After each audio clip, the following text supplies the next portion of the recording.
ကဲလောအားလုံးပဲမင်္ဂလာပါပရိသတ်ကြီးရေဒါတော့ပုံမှန်လို့နေတဲ့ podcast season လိုမျိုးမဟုတ်ပဲねပေါ့နော်အခုမြင်ရတဲ့အတိုင်းပဲ guest တွေရှိတယ် guest တွေကတော့ကျွန်တော်တို့ပြောမဲ့အကြောင်းအရာနဲ့သက်ဆိုင်တဲ့ရင်းနှီးတဲ့လူတွေဆိုလို့ချင်းဒီလူတွေကဘယ်သူတွေလဲဆိုတော့တည်ပြီးသားကြားလောက်ပြီလို့ထင်တယ်ဒါပေမဲ့လည်းကျွန်တော် guest တွေကိုတယောက်ချင်းစီကို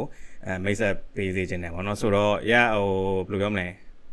ငယ်ဆိုအကြီးဆုံးအစမယ်လို့ပြောတယ်ကျွန်တော်အကြီးဆုံးဖြစ်နေဆိုတော့ကျွန်တော်တို့သိကြတယ်ဗျာသိကြတယ်ဒါပေမဲ့ guest တွေကိုကျွန်တော်ပြောစေချင်တယ်ဆိုတော့ကိုဘူးနဲ့စားလိုက်ရအောင်ကိုဘူးလေးနည်းနည်းပြောပေးပါဗျ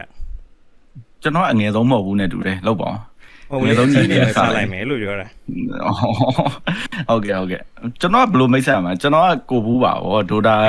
တာ1 kick ကတည်းကစော့ခဲ့တဲ့လူတယောက်ဗောစာလေးပါလေးလည်းရေးပါတယ်ဗောဒါလောက်ပဲဗောအဲ့လိုပဲပြောရမှာကိုဘူးသိကြတယ်ဗောနော်OG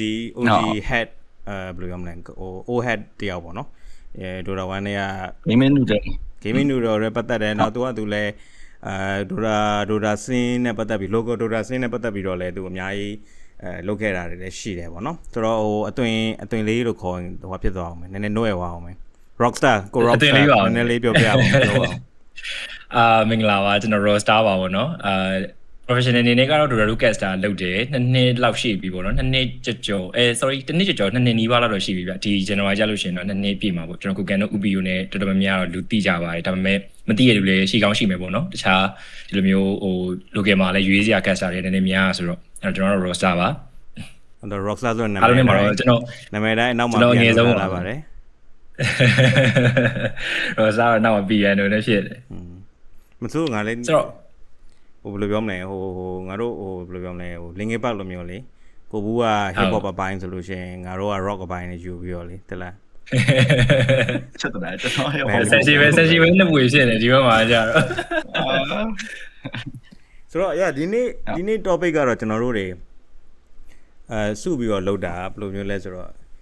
၃ယောက်လုံးကလည်းတိုက်ဆိုင်ဒီခံစားချက်တွေကရပြီးတော့အထူးသဖြင့်ကျွန်တော်ကတော့ပေါ့နော်အတင်ကအဲ့လိုမျိုးစဉ်းစားနာကြာပြီသူကလည်း casting လုပ်တယ်ဆိုတော့ကြာပြီဆိုတော့သူတတိထားမိတော့ကိုဘူးကလည်းတိုက်ဆိုင်သူကိုလည်း post တင်တာအဲ့ဒီ hype နည်းနည်းလေးတွေ့တယ်ပေါ့နော်နည်းနည်းကြက်ထားသွားလိုက်သေးတယ်အဓိကကြတော့ပေါ့နော်ဒီ Dota နဲ့ Dota 2ပေါ့နော် Dota နဲ့ 2 နဲ့ပတ်သက်ပြီးတော့League of Legends နဲ့ရှင်ပြီးတော့ကိုပူတချို့ဟာလေးတွေပေါ့နော်ဒီထောက်ပြတာလည်းရှိတယ်အဲ့ဒီမှာနည်းနည်းလေးတချို့တွေကမကျေနပ်တာလည်းရှိတယ်ဘာညာလေးရှိတယ်ပေါ့နော်ဆိုတော့အဲ့ဒီ controversy ကိုပြန်ပြီးတော့ double down လုပ်ပြီး blame ရဲ့အစားကျွန်တော်တို့ကတော့ဗာလဲဆိုတော့ဗျာစကားပြောပြတော့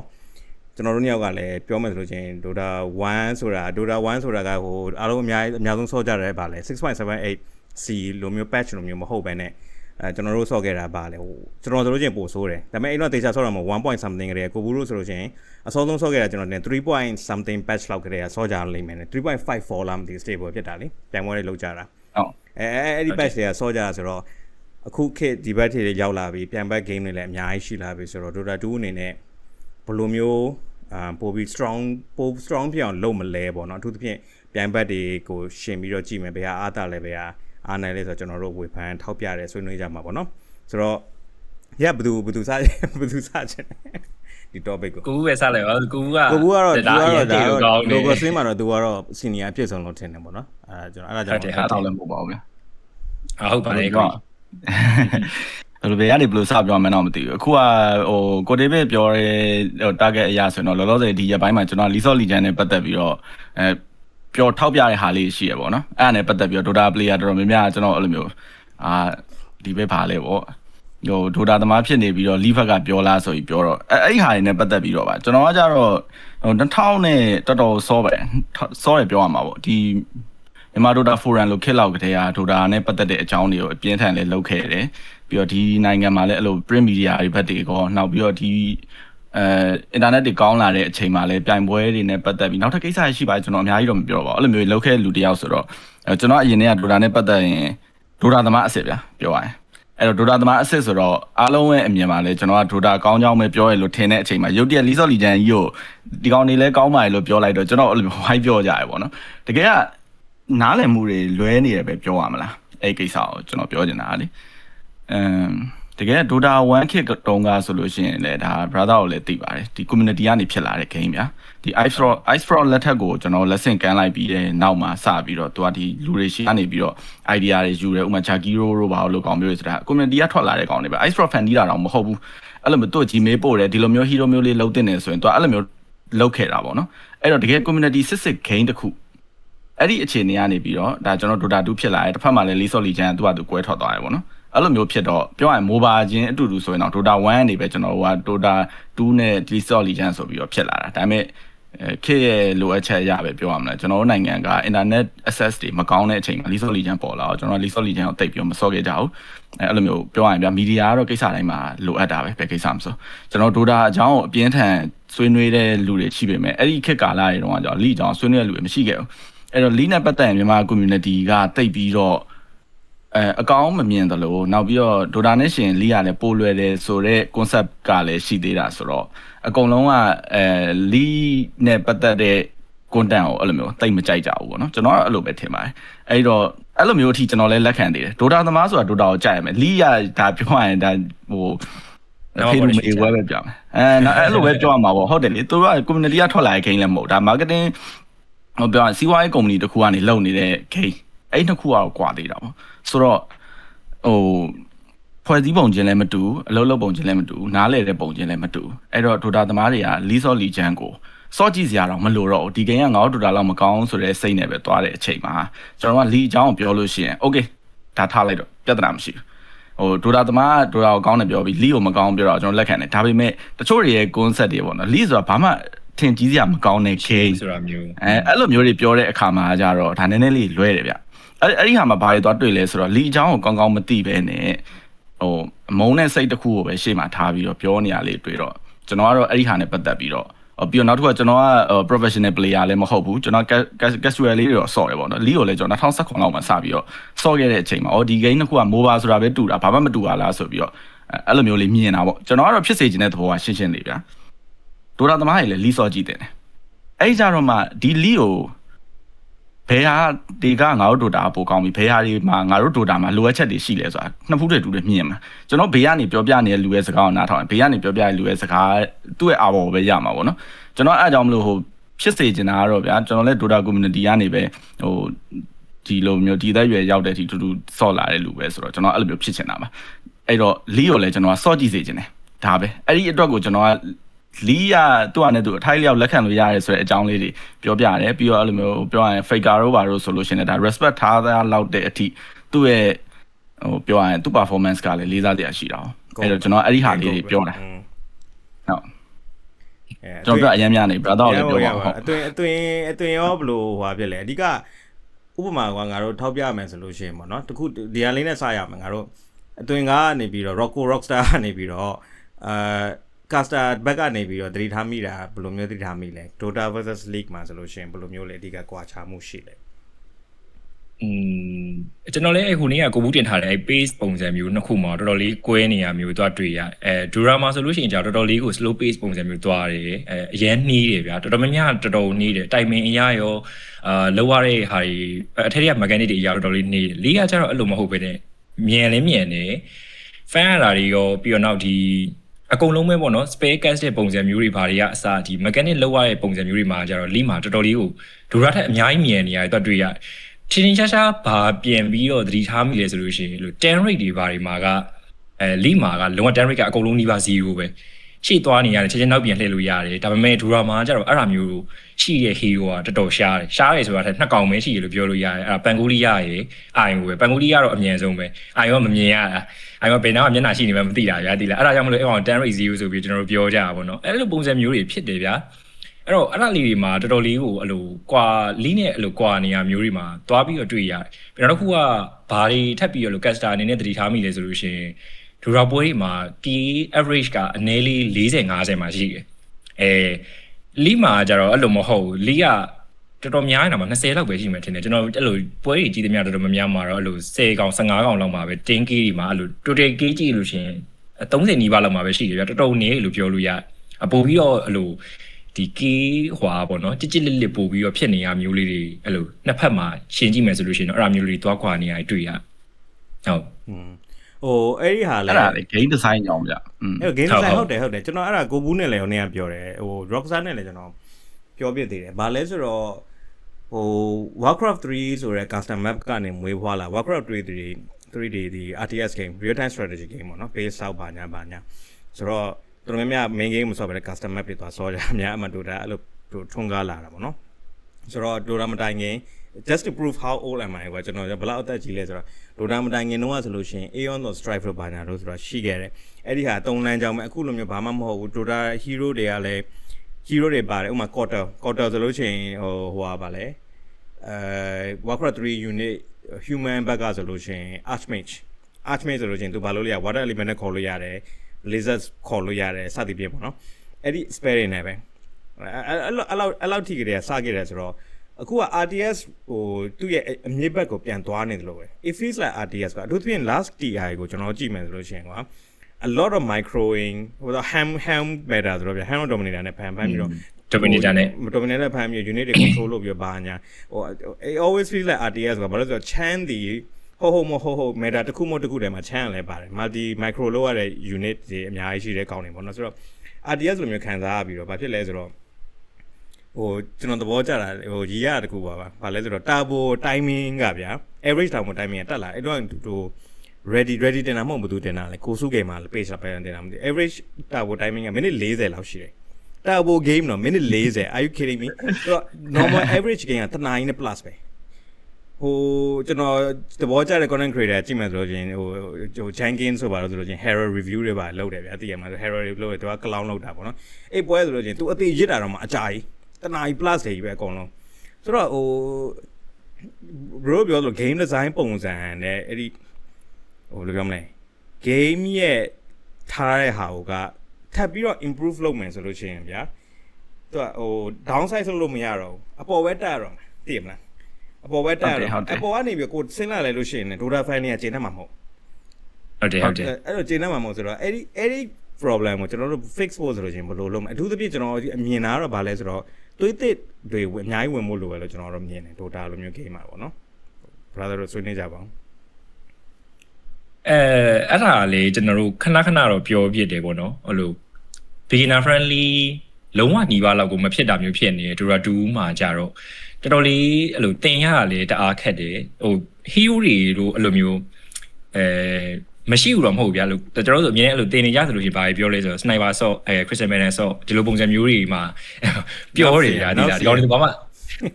ဘာလုံးကြမလို့တိတ်ဘာမှလုံးကြမလို့မင်းအဲ့ဒါဟိုဖြစ်လို့ရှိရင်ဘာ level 2 level နှိပ်လိုက်တော့ဘာအဲ့လိုမျိုးတွေလုံးလို့ရတယ်ဗျာဒါပေမဲ့လေတကယ်တမ်းမှာကြတော့အဲ့ဒီ hero တွေပေါ့နော်အရေးပွဲထဲမှာအရင်အရေးမပါလို့ထင်ရပါမယ်တကယ်တမ်းမှာကြတော့ software rover ကြတော်တော်လေး impact ရှိနေရမျိုးတွေတွေ့ရ position 5ကဗျာ KB တကောင်လမ်းမှာတတရနေနိုင်မှုအတွက်ကိုအရန်ကိုစူးစမ်းအထောက်ရတယ်အထူးသဖြင့်အဲ့လို early minute တွေဗျာ2 minute 3 minute အဲ့လိုမျိုးချိန်ဒီမှာလို့တခါလေကိုယ့်ရဲ့ carry ကcrease စားတဲ့ဥစ္စာမှာနည်းနည်းအဲ့ creep equilibrium မထိန်းမိလို့ရှေ့ကိုရောက်သွားတော့နောက်ကိုရောက်လာတော့အဲ့လိုမျိုးဖြစ်တဲ့အချိန်ကြလို့ရှိရင် creep ပြန်ပူရတဲ့ဟာမျိုးလေးတွေရှိအဲ့ဒါတွေကိုနားလေဖို့အတွက်ကကြတော့တော်တော်ရှင်းပြရတယ်ဗျာဒီလားပြီးတော့တစ်ခုကcamp လို့တဲ့ကိစ္စဆိုတာလည်းရှိသေးတယ် save lane မှာအဓိကအထူးသဖြင့်အတွေ့များတာကိစ္စပေါ့နော် save lane နဲ့ off lane မှာအဓိက war sentry war ပေါ့ medium can နဲ့ small can တခုပေါ့နော်အဲ့လိုတော်ပြီးတော့ပိတ်ကြတဲ့ဥစ္စာတွေအဲ့လိုအဓိက sentry နဲ့ပိတ်တာပါ sentry နဲ့ပိတ်မပိတ်လို့ရှိရင်ပေါ်ကြီးသွားပြီး block အဲ့ဒါတွေလုံနိုင်မှုအတွက်က timing တယောက်ပေါ့နော်ဒီ position 5အတွက်ကအရန်ကိုခက်ခဲတယ်လို့ပြောလို့လေရတယ်ပြီးတော့ခုနကတော့စဆော့ရမယ့် hero အဲ့လို crystal man မှာဆိုလို့ရှိရင်ကြတော့နည်းနည်းလေးပြန်ပြီးတော့ရှုပ်သွားပြီးအောင်ဆိုတဲ့ပုံစံမျိုးတွေဖြစ်အဲ့လိုမျိုးပေါ့နော် hero လွယ်ကောင်းလွယ်လိမ့်မယ်ဒါပေမဲ့ software rule တွေမှာအရန်ရှုပ်နေတဲ့ mechanic လေးပါနေရဲဆိုတဲ့ကိစ္စနည်းနည်းလေး beginner အတွက်ကနည်းနည်းမဟုတ်တော်တော်ခက်တယ်လို့ပြောလို့ရအဲ့ Dota အတွက်နဲ့ကြည့်မယ်ဆိုလို့ရှိရင်ပေါ့လေနော်ဟုတ်အဲ့ကြောင့်လေ brother ပြဿနာပါလဲဆိုတော့ကျွန်တော်တို့ Dota fan base ကပြဿနာဖြစ်နေတာကျွန်တော်ကဟုတ်တယ်တော့ကိုဒေးဗစ်တို့ပြောခဲ့သလိုပဲကျွန်တော် community ကဖြစ်လာတဲ့ခိမ်းဗျာ community ကဖြစ်လာတော့ဒီလူတွေကရှိနေတာအခု Monster Hunter update လေးထွက်လာလူ7သိန်းလောက်ပြန်ဆော့တယ်ဗျာသိလားနဲတဲ့ကနန်းမဟုတ်ဘူးဗျာပြောရလို့ရှိရင် community ထဲမှာလူကရှိနေအစ်စ်ကတော့ခုနကလို Monster Hunter ဆော့နေလူကဒီ game မှာလည်းရှိတယ် Steam မှာဆိုရင်ဝင်ကြည့်လိုက်ရင်ဗျာကြော်ညာကြီးကတက်နေတာDota 2နဲ့ Monster Hunter collab လုပ်တယ်ဆိုတော့Monster Hunter သမားလည်းဒီ game လေးဆော့ကြည့်အောင်ဆိုဝင်ဆော့ကောင်ဆော့ကြည့်လိုက်မယ်အဲ့လိုဆော့ကြည့်ပြီးမှအရန်ခတ်တယ်ဆိုရင်အဲ့လူကပြန်ထွက်သွားမယ်အဲ့လိုမျိုးဖြစ်နေတာဗျာအဲ့တော့လီးရဲ့ ဟာကြောင့်လီကကြောင့်လုံးဝသူက community ကဖြစ်လာတဲ့ game မဟုတ်ဘူးဒီ community ကနေပြီးတော့ငါတို့ဒီ game လုပ်မယ်လူတွေအများကြီးဆော့လို့ရအောင်လုပ်မယ်ဆိုပြီးသူတို့စခဲ့တာအဲ့တော့သူတို့ရဲ့ဈေးကွက်ကလူအများကြီးလာအောင်ဆိုတဲ့ဟာကိုရည်ရွယ်ထားတယ်အဲ့တော့သူတို့ကခုနကမှလို့ easy to learn hard to master ဆိုတဲ့ပုံစံကိုတွားထားတာဖြစ်တဲ့အတွက် brother အခုဗျာ row 9မျိုးရှိတယ် League Legend မှာဆိုလို့ရှိရင် top ဆို11ကျုံတယ်ဗျာ boss ဆိုလို့ရှိရင်22ကျုံမယ်ပြီး jungle တစ်ကောင်ကပတ်မယ် mega သူတို့ဘာသာအချင်းချင်း mage တွေ assassin တွေ11ကျုံကြမယ်ဗျာအဲ့တော့ဘယ်နေရာကြည့်ကြည့်သူက fighting game လို့ချနေကြအဲ့ဒီမှာအခုဆိုဗျာဟုတ်တယ်လူဆော့အနည်းဆုံးဆိုရင်ကျွန်တော်ထင်တယ် jungle ပေါ့နော်ကျွန်တော်ဆို jungle မဆော့ကျွန်တော်ကျန်တဲ့4 lane sorry ဒါပေမဲ့ကျွန်တော်ဂျန်ဂယ်ကျွန်တော် master ဘာမှမလုပ်ကျူရနေမယ်ဗျာဟို creed ဂျန်ဂယ်ဆက်ခုတ်တယ်လို့မျိုးနဲ့ creed စားမယ်ပြီးရင်သွေးဖြည့်မယ်ပြီးရင်လမ်းပေါ်မှာပြေးတောက်သွားမယ်လိုက်ခုတ်မယ်အဲ့လိုလုပ်လို့ရတယ်ပြောချင်တာဂျန်ဂယ် role ကသူတို့ role ထဲမှာလူမစော့ကျင်ဘူးဖြစ်တယ်ဆိုရင်တော့ကျွန်တော်အခုစော့ကျင်နေဆိုရင်ချက်ချင်းကောက်ကင်ပြီးတော့သူ့ role လေးကိုသူဖြည့်လို့ရလောက်တဲ့ဒီ game ကအဝင် entry level ကိုအဲ့လိုလုပ်ပေးထား easy ဖြစ်ဟာပေးထားတယ်ဟာပေးတာဒါပေမဲ့ခုနကပြောလို့ပဲကျွန်တော်အခုဆိုဗျာ YouTube မှာကြည့်လိုက်League Legend မှာဟို Diamond Run လောက်ရှိတဲ့ကောင်တကောင်က Dota ကိုအခုချင်း install လုပ်ပြီးလုပ်တယ်တော်ရကနေဘာသာကြီးပြေးထွက်လာဒုံးဆိုသူ့ tower အောက်မှာ short သွားတယ်ဟာငါ tower ပြစ်တာ damage ကဘာသာကိုဟိုသွေးအချက်20လောက်ပြင်မှာသိမလို့ဖြစ်တော့ငါ tower ငါ့ကို save မလုပ်ပေးတာငါဘယ်နေရာသွားပုံရမလဲသူပြောရလဲဟုတ်တော့ဟုတ်တယ်အဲ့လိုမျိုးဗျာဟိုကျွန်တော် League မှာဆိုရင်ဘာမှမလုပ်နဲ့ tower ကိုပြေးဝင်လိုက်အနည်းဆုံးတော့ကျွန်တော်တို့ entry ဟို challenger run တွေတော့မပြောနဲ့ပေါ့ဗျာ high run တွေမှာတော့ tower အောက်လေဝင်ကျုံတဲ့ဟာတွေတော့ရှိတာပေါ့ဒါပေမဲ့ကျွန်တော်တို့ normal queue လေးတွေပဲဖြစ်ဖြစ် low run လေးပဲဖြစ်ဖြစ်ဆိုရင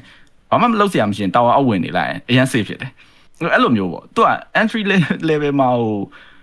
လွင်အောင်လုပ်ပေးထားပြီးသားLeague Legend ကသူကဈေးကွက်ကိုကြည့်တယ်ဗျာဈေးကွက်မှာဟုတ်ပြီ main ကလေးတွေစော့ကျင်တယ် okay main ကလေးကြိုက်အောင်ဘာလုပ်မလဲလွယ်တဲ့ကောင်လေးထည့်တယ်ကောင်မလေးလှလှလေးထည့်တယ်စကင်လှလှလေးတွေထည့်တယ်အဲ့လိုမျိုးတွေထည့်တယ်အဲ့တော့ဝင်တာပဲလေကျွန်တော်တို့လည်းအဲ့လိုမျိုးပဲဝင်ဆော့တာပေါ့ရှင်းနေတယ်ပဲတိုတာမှာကြည့်လိုက်အကုန်လုံးကပြင်းမဲ့ကောင်နေကြီးပဲဗျာဟိုပြောရရင်ဟက်ကိုပဲလုံးဝဟက်ကိုစစ်ဖြစ်သွားပြီတိုတာကကြတော့အဲ့လိုဖြစ်နေတာအဲ့တော့ဟိုDota ရဲ့အဓိကဟာကြာလူတွေအရင်ကစာလောင်မွတ်တိတ်နေ difficulty ကိုစာလောင်မွတ်တိတ်နေအဲ့တော့မြတ်ကြီးဆိုလဲပို့ပြီးကြီးလာတယ်အခုဆိုရင်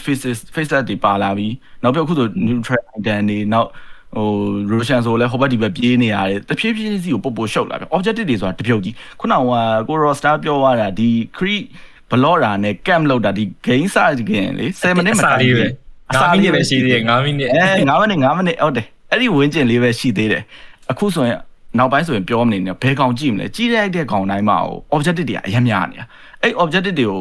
ကျွန်တော်စာတွေ့ဘယ်လိုရှင်းပြမလဲ new player တွေကိုမလွယ်ဘူးဒါပေမဲ့ League Legend ကအခုကျွန်တော်တွားပြီးတော့ဟဲ့အောင်စော့ကြည့်ကွာမင်းအဲ့ဒီကောင်ဒီလန်သွားဒီလန်သွားဆိုရင်အော် okay ဆိုအဲ့လိုဖြစ်သွားဟိုဘယ်လိုပြောမလဲတစ်ဖက်ကပြောမယ်ဆိုလို့ရှိရင် Gaben ကဟို Dota နဲ့ Dota coach တွေအတွက်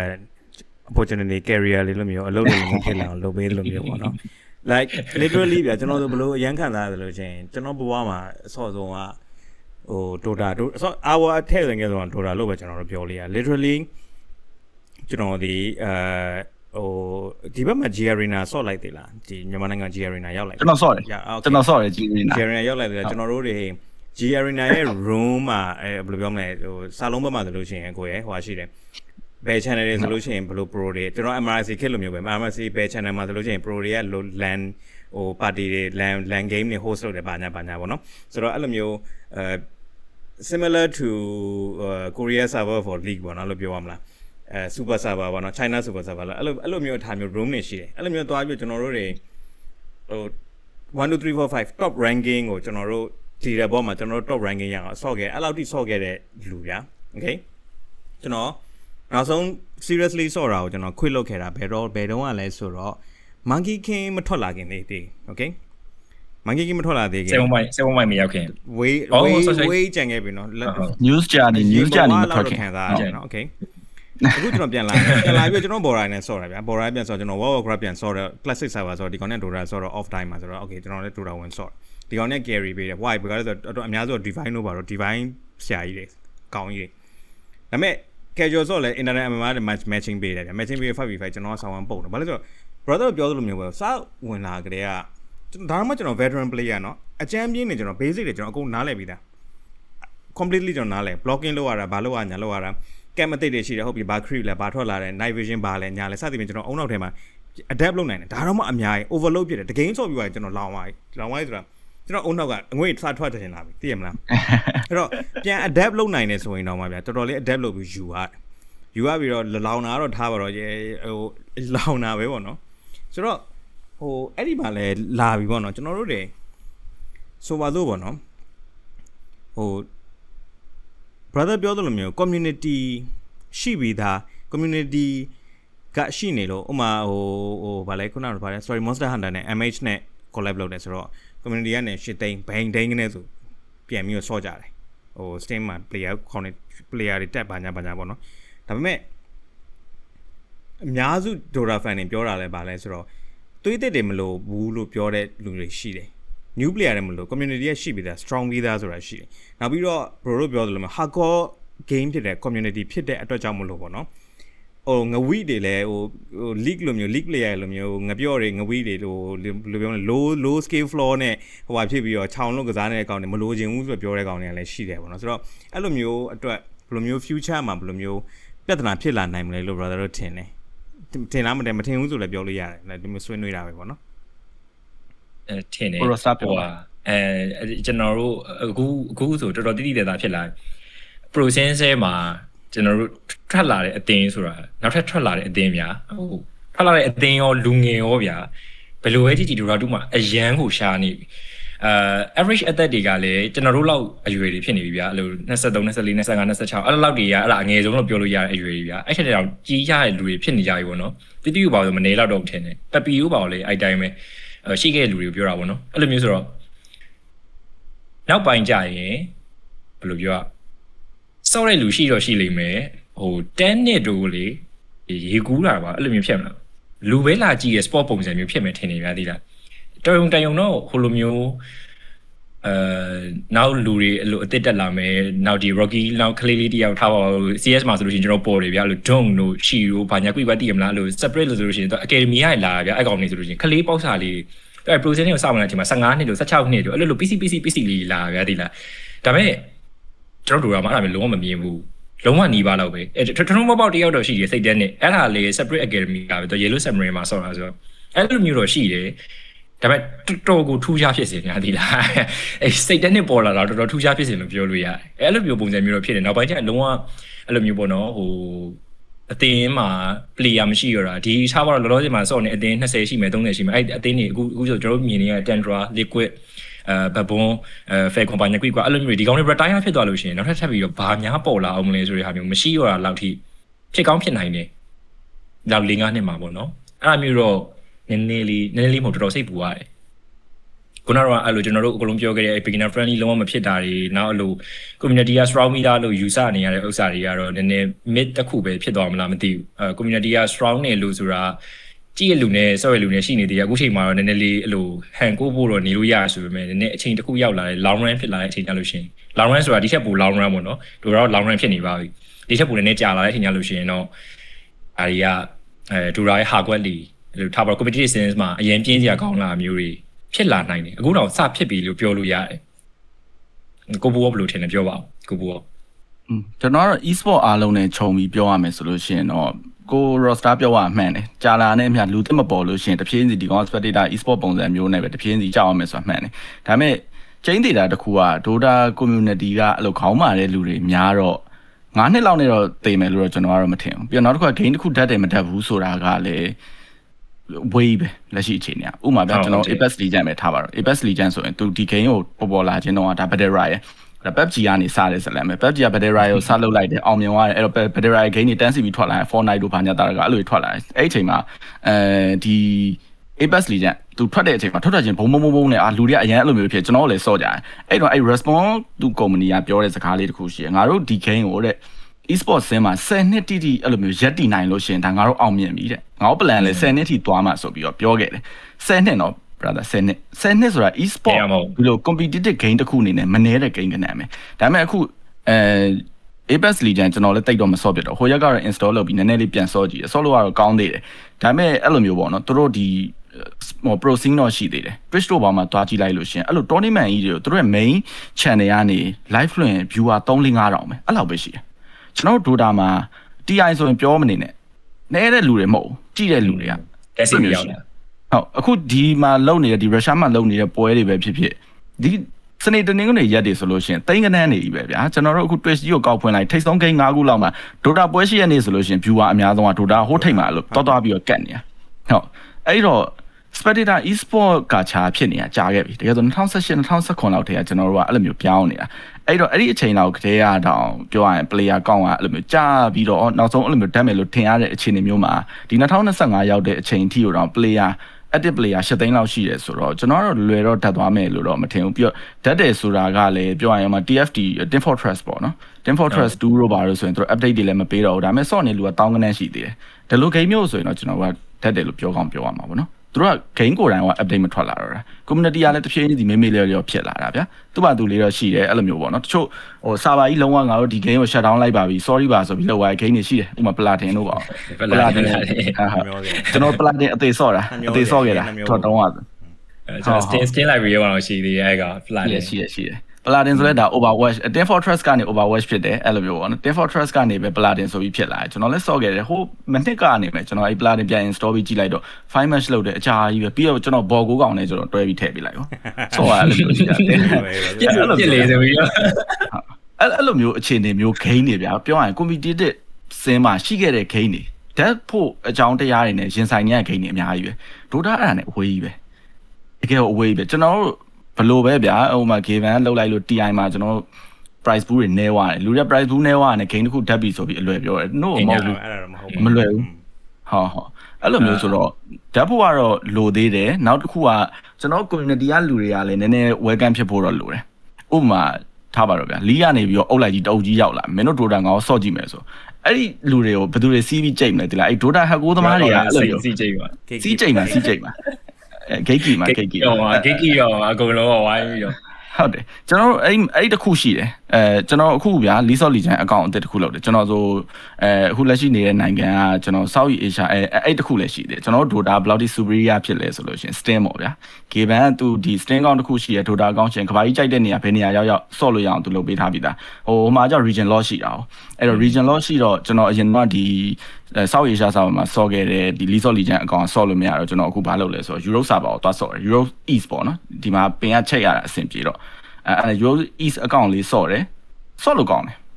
ဟိုပြောရရင် beginner တွေရှိတယ်အကုန်လုံးဆော့တတ်တဲ့လူတွေကြီးပဲဒါပေမဲ့အဲ့လို challenger run လောက်ကြီးခက်ခဲနေတဲ့ကောင်ကြီးတွေတော့မဟုတ်ဘူးကျွန်တော်ဟို run လည်းမဟုတ်ဘူး normal လည်းဆော့တာဆိုတော့အဲ့လိုမျိုးဗျာပြောရရင် player ကောင်းများခြင်းမများခြင်းပုံမှာလည်းအများကြီးမှုတည်သေးတယ်အဲ့တော့ကျွန်တော်တို့ကဥပမာကျွန်တော်အကောင့်အသစ်လေးဝင်ဆော့လိုက်တယ်ဆိုရင်ဟာဒီကောင် Dota လာပြီဆိုပြီးကျွန်တော်ဝိုင်းကြိတ်မယ်ဆိုပြီးဘယ်သူမှလည်းအာရုံမရှိနေဘူးအဲ့လိုမျိုးပေါ့ဥပမာလီးကနေလာတယ်ဆိုရင်လူတယောက်ကလီးကနေလာတဲ့လူတယောက်ကနေပြောငါလီးဆော့ပါတယ်ဆိုပြီးရောင်ပြီးချက်ထဲမှာသွားမပြောလိုက်နဲ့ Dota ကောင်တွေကပညာဝိုင်းပြမင်းတို့ဂိမ်းမှာမရှိတဲ့ဟာငါ့ကိုပြမယ်ဆိုပြီးတော့အဲ့လိုမျိုးလုပ်မဲ့ဟာရှိတယ်အဲ့တော့ player ကောင်းရဲ့ပြဿနာကတော့ကျွန်တော်တို့ community က friendly ဖြစ်ဖို့လိုတယ်အဲ့ဒါပေါ့ friendly ဖြစ်ရမယ်နောက်ပြီးတော့ကျွန်တော်တို့အခု Dota ကိုဒီ Valve ကလုပ်နေတဲ့လမ်းကြောင်းလေးကမစိုးပါဘူးနည်းနည်းတော့ပြင်းကြီးဖို့ကောင်းတယ်ဆိုပေမဲ့အခု Monster Hunter event လိုမျိုးလေးဆိုဘာပြောဆော့စရာလေးပေါ့ဗျာသိလား event အရှိလေးပေါ့bro sorry ဖျက်ပြောလို့မျိုးပြောတယ်ကျွန်တော်အသေးရတာကျွန်တော်ပြောပြပါနော်ခုနက bro ပြောတဲ့ point နဲ့ရမ်းမိုက်တယ်ဘာလို့လဲဆိုတော့ဟိုဗျာ it's အများကြီးကကျွန်တော်တို့ဟွာနေလာနော်အခု Valorant ဘာညာဆိုလို့ရှိရင်လည်း Valve နဲ့ Riot နဲ့ပဲပြောလို့ဖြစ်နေပြီဟိုပြောမယ်ဆိုလို့ရှိရင် counter နဲ့လာတာright ဂျားထဲမှာဟုတ်တယ် shooter arena shooter တွေအများကြီးရှိတယ် Overwatch ဘာညာရှိတယ် Overwatch နဲ့ပြောမှဆိုလို့ရှိရင် half Overwatch half Counter Strike သဘောမျိုးနဲ့လုပ်ပြီးတော့ realism ပိုပြည့်တဲ့ဟာ Valorant ဖြစ်လာတယ်ဗျာဂျားထဲမှာအများကြီး but original game is CS okay နောက်ပြီးတော့ဟိုပြောသလို Overwatch ဘာညာဆိုလို့ရှိရင် Team Fortress လိုမျိုးပိုပြီး fun ဖြစ်တယ် ability base character base skill base အဲ့လိုမျိုး skill base ဆိုတာ skill ပြောတာပေါ့လက်ကင် skill ပြောတာမဟုတ် character ရဲ့ skill တွေပြောတာပေါ့နော်အဲ့လိုမျိုး cool down နေဘာညာနဲ့လုံးလိုက်ရတာဘာညာအဲ့ရလာတယ် Dota ဆိုလို့ရှိရင်Dota နဲ့ spawn off လုပ်သွားလိုက်တာကဆိုပြီးတော့ game နဲ့အဲ့လိုမျိုးအများကြီး genre လိုမျိုးဖြစ်သွားတယ်ပေါ့နော်အဲ့ဒီဟာကိုကျွန်တော်အသေးရတာဘာလို့လဲဆိုတော့ဒီ Valve က Steam နဲ့တင်အရန်ချမ်းသာတယ်အရန်ချမ်းသာတယ်ပတ်စံမမှတ်ဘူးလောကမကြည့်ဘူး seriously like အခုအချိန်မှာပေါ့နော်ဒီမောဟိုပို့ပြီးတော့တွန်းနေကြတယ်ကျွန်တော်အရန်အသေးရတာအဲ့ဒါပဲကျွန်တော်လူတွေကျွန်တော်တို့အားလုံး Dota နဲ့မကင်းမြန်မာနိုင်ငံသားဆို Dota မကင်း South East Asia သားတွေဆို Dota မကင်းလို့ကျွန်တော်တို့မြင်နေပေါ့နော်ဆိုတော့အဲ့ဒီ Dota ကိုပဲကျွန်တော်တို့ပို့ပြီးတော့ဖြစ်စေခြင်းတယ်ဗျာအခု Monster Hunter နဲ့ဟာဆိုလို့ရှိရင်နော် Dota ကနေပြီး approach လုပ်ရလို့မထင်နေတာဘာလို့ကျွန်တော်သိရလဲသိလား Dota နဲ့ announce လုပ်လဲပြီးပြီးတော့ဗာလဲဆိုတော့ Capcom ဘက်ကနေပြီးတော့ Monster Hunter ကျွန်တော် Magic the Gathering ဆိုတဲ့ဘာညာကတ် game တွေကျွန်တော်ဆော့တယ်။တစ်ချိန်တည်းမှာပဲ Magic the Gathering ကို collab တွေလာတယ်။တခြားကျွန်တော်ဆော့တဲ့ game တွေက Monster Hunter collab တွေဘောင်းမကြောက်လာ။ Capcom initiative Capcom လောက်တာကျွန်တော်ပြောတာဗျာ come on မင်းပတ်စံအရန်ချ game ပတ်စံအရန်ရှိရကျွန်တော်သိတယ်။အရန်လဲစေတနာကောင်းလက်ခံတယ်။အခုတည်းအကုန်လုံး hero တွေအကုန် free ပဲ။ဟုတ်နော် league ဆိုလို့ရှိရင်တကောင်ဆိုလို့ရှိရင်ဝယ်နေရတယ် but regular player ဆိုလို့ရှိရင်ကိုနဲ့ပဲကောက်ဝယ်လိုက်လို့ရပါတယ် free currency နဲ့ပဲကောက်ဝယ်လိုက်လို့ရ skin တွေပဲပေးရတာပေါ့နော် skin ရပဲဝယ်ရဆိုတော့အတူတူပဲဖြစ်သွားပြီ but what I mean is you could do more ပို့ပြီးတော့လည်းလုံးတင်တယ်လုံးနိုင်တယ်ကျွန်တော်အသေးအရန်ဆိုတာအဲ့ဒီအချက်ပဲပို့ပြီးတော့ကြီးထွားနိုင်တယ်ပို့ပြီးတော့ကောင်းနိုင်တယ် honestly Dota တို့ဒီ mobile genre ထဲမှာ 80% of space ကိုယူထားပြီးတော့ကျန်တဲ့ကောင်းတယ် 20% လောက် 10% လောက်ပဲ market space ပေးပြီးတော့အဲ့လိုမျိုးဂျောင်ပေးကိုကန်ထားနိုင်တယ်မလုပ်ဘူးဘောနော်အဲ့ဒီဟာအရန်အသေးရတာကျွန်တော်လည်း gate keep လေဆိုတော့ခုနကကျွန်တော်တို့က cloud နေတာနောက်နေတာပေါ့နော်ကျွန်တော်လည်း gate keep တာတဲ့ကောင်းမယ်အရင်တော့ကျွန်တော် league ဆော်တယ်ဒါပေမဲ့ကျွန်တော် game ဒီ main game ဖြစ်တဲ့အတွက်ကြောင့်မလို့ကျွန်တော်ကိုယ်တိုင် flame လုပ်တာ I mean Dota မှာဆိုလို့ချင်းဘာလုပ်လိုက်မှညာလုပ်လိုက်မယ်ဆိုတော့ကျွန်တော် flame လုပ်တာကျွန်တော်မှတ်မိသေးတယ်နော် Netflix ဆုံးမယ် by the way အဲ့တုန်းကဘရိုတို့ HY တို့ဘာလို့သိလားဒီက DK team DK တော့တိတ်တည်တာဗော okayတိတ်တည်တာဗော HY တို့ဘာညာတို့တို့ဟိုထွက်လာတော့အဲ့တော့ Dota 2မထွက်လာသေးဘူးလေထွက်လာသေးဘူးဆိုတော့ကျွန်တော်တို့ league စထွက်တဲ့အချိန်မှာစင်ကာပူမှာပေါ့နော်ဆော့တဲ့အချိန်မှာကျွန်တော်အဲ့ဒီကောင်နေနဲ့ကျွန်တော်ဆော့တာဆော့တော့အဲ့ကောင်လည်းအတူတူပဲဒီကောင်နဲ့ Dota Pro တွေစောင်းဝမ်း easy ဖြစ်တဲ့ game သူတို့အတွက်အရမ်းမြန်တယ်ဘာလို့ဆိုတော့ skill ရအရန်กว่าရေဒါလည်းကျွန်တော် League of Legends player တွေနှိမ့်တာမဟုတ်ဘူးသူ့ဟာနဲ့သူ့အထာနဲ့သူမိုက်တဲ့ဟာတွေသူကသူခတ်တဲ့ဟာတွေရှိတယ်ဥပမာဆိုလို့ရှိရင်ကွာ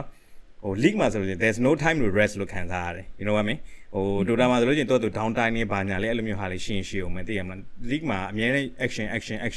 action သွားနေတော့ပို့ပြီးတော့ tense ဖြစ်တယ်ပေါ့နော်ဆိုတော့အဲ့ဒါလေးတော့ဟိုကွာတာပေါ့ဗျဒါပြောချင်တာကျွန်တော်ကအရန်အသေးရပို့ပြီးလုံးနိုင်တယ်မလုံးဘူးဖြစ်စေချင်တယ်အဲ့လိုတိမဖြစ်လာအောင်တောက်လျှောက် bro ကိုဘူးပြောသလိုမျိုးဟို dead ဖြစ်မှာတော့မဟုတ် dead ဖြစ်မယ်ဆိုတာလည်းတကယ်တမ်းပြောမှဆို dead ဆိုတဲ့စကားကကြတော့နောက်ဆုံးတော့ကိုဘူးပြောသလိုမျိုးဘယ်လိုပြောမလဲ Team Fortress ဆိုတောင်မှဟို developer ဘက်ကနေပြီးတော့ update မပေးတော့ဘူးဆိုလို့ရှိရင်လည်း community က set run ပြီးတော့ပေါ့နော်ဟို unofficial server တွေရှိတယ်ဆိုလို့ကျ unofficial server နဲ့တို့ fan base က community base လို့ပြီးတို့လောက်ရတယ်ရှိတယ်ပေါ့နော် Paladin တော့မှအဲ့လို project ရှိလားမသိခက်စင် revive လုပ်လိုက်တဲ့တို့ asset တွေ free page ချလိုက်မှာရှိတယ်အော်အဲ့ဒါ Paragon ကသူ Paragon ဟုတ်တယ် page တွေဟုတ်ကုန်ပေးလိုက်တာ ဟုတ် Paladin မဟုတ် okay yeah but anyway yeah sorry နည်းနည်း Omen Ran လုပ်လိုက်တယ် Boomer Ran ဆရာမကျွန်တော်တို့အဲ့ Geki ရဲ့ကိစ္စလေဟိုပြန်တော့နည်းနည်းဟွာဖြစ်ရမှာထင်တယ်လီးရပဲလေကိတဲ့တင်လောက်တော့ကိရရဒီကကိတဲ့ကိရ level လေးဆိုတော့ကျွန်တော်ကြည့်မရအောင်အဲ့ကောင်အထားပါတော့ဟုတ်ပြောပြပါဘယ်လိုလဲဆိုတော့ကျွန်တော်တို့အဲ့ကျွန်တော်အခုဆိုကျွန်တော်အဲ့ခွာကျွန်တော် local protein ရှိရဗျာအဲ့ unexpected ဆိုတော့ကျွန်တော်အရင်တော့ MM.TV ရပါတော့ကျွန်တော်အရင် cassette နေရအဲ့ cassette နေရeditor ရဲ့တင်အဲ့ကောင်နေတော်တော်ကျန်းနေဆိုတော့ local ထဲမှာအဲ့လိုဒီမြန်မာနိုင်ငံမှာပေါ့နော် .tr ထဲမှာ1 2 3ပြေးနေရဲ့ unexpected ဆိုတဲ့အသင်းရှိရဲ့အဲ့ဟို wine rate ကအသင်းပေါ့နော်ဒီကောင်နေပြောရေးစကားမှာကြာပါလေဆိုတော့Mobile Legends ကောင်ဆိုမလာနဲ့တင်တာ Mobile Legends ကောင်ဆိုမလာနဲ့ဆိုတော့အဲ့ဒါနည်းနည်းပြန်ပြီးတော့ကျွန်တော်တို့ကြီးရဲ့ငါပြန်စားနေရထင်တာပဲသိလားဒိုတာလီကိုစော်ပြီးလီကနေပြီး Mobile Legends ထက်ဆို Mobile Legends နောက်ထပ်ငယ်တဲ့ကောင်တော့ကောင်ထပ်ပေါ်လာတယ်ဒီကောင်လည်းထက်စော်ဦးမလားမသိဘူးအဲ့ဒါကတော့နည်းနည်းတမျိုးပေါ့နော်ကျွန်တော်အဲ့ Gate ရဲ့စကားကိုစကြားတဲ့အချိန်မှာကျွန်တော်အဲ့ဒါခေါင်းထဲမှာပေါ်လာပျောက်သွားမှဆိုလို့ပြန်ပြောပြအဲ့လိုလိုပါတယ်အဲ့လိုမျိုးလေးတွေကလိုအဲ့လိုလူမျိုးတွေရှိလို့ပဲ community တွေက strong နေတာတကယ်တမ်းမဟုတ်ရော်ဖြစ်ကုန်ပါလိမ့်နော်ဟိုဒီ gaming in general လို့ mobile ပဲပြောမယ်ဆိုလို့ချင်း Soulsborne community တွေရဲ့အကောင့်တွေပေါ့သိရမလားကျွန်တော်ကိုယ်တိုင်လည်း Soulsborne I have every game ကျွန်တော်အကုန်ဆော့ခဲ့တယ်ဒါပေမဲ့အရင် toxic တွေမှာတော့မပါဘူးဒါပေမဲ့သူတို့ပြောတာလည်းတိုင်းတာတူတွေလက်ခံတယ် casual တွေဒါလက်ခံလိုက်လို့ရှိလို့ရှိရင်လည်းဒီ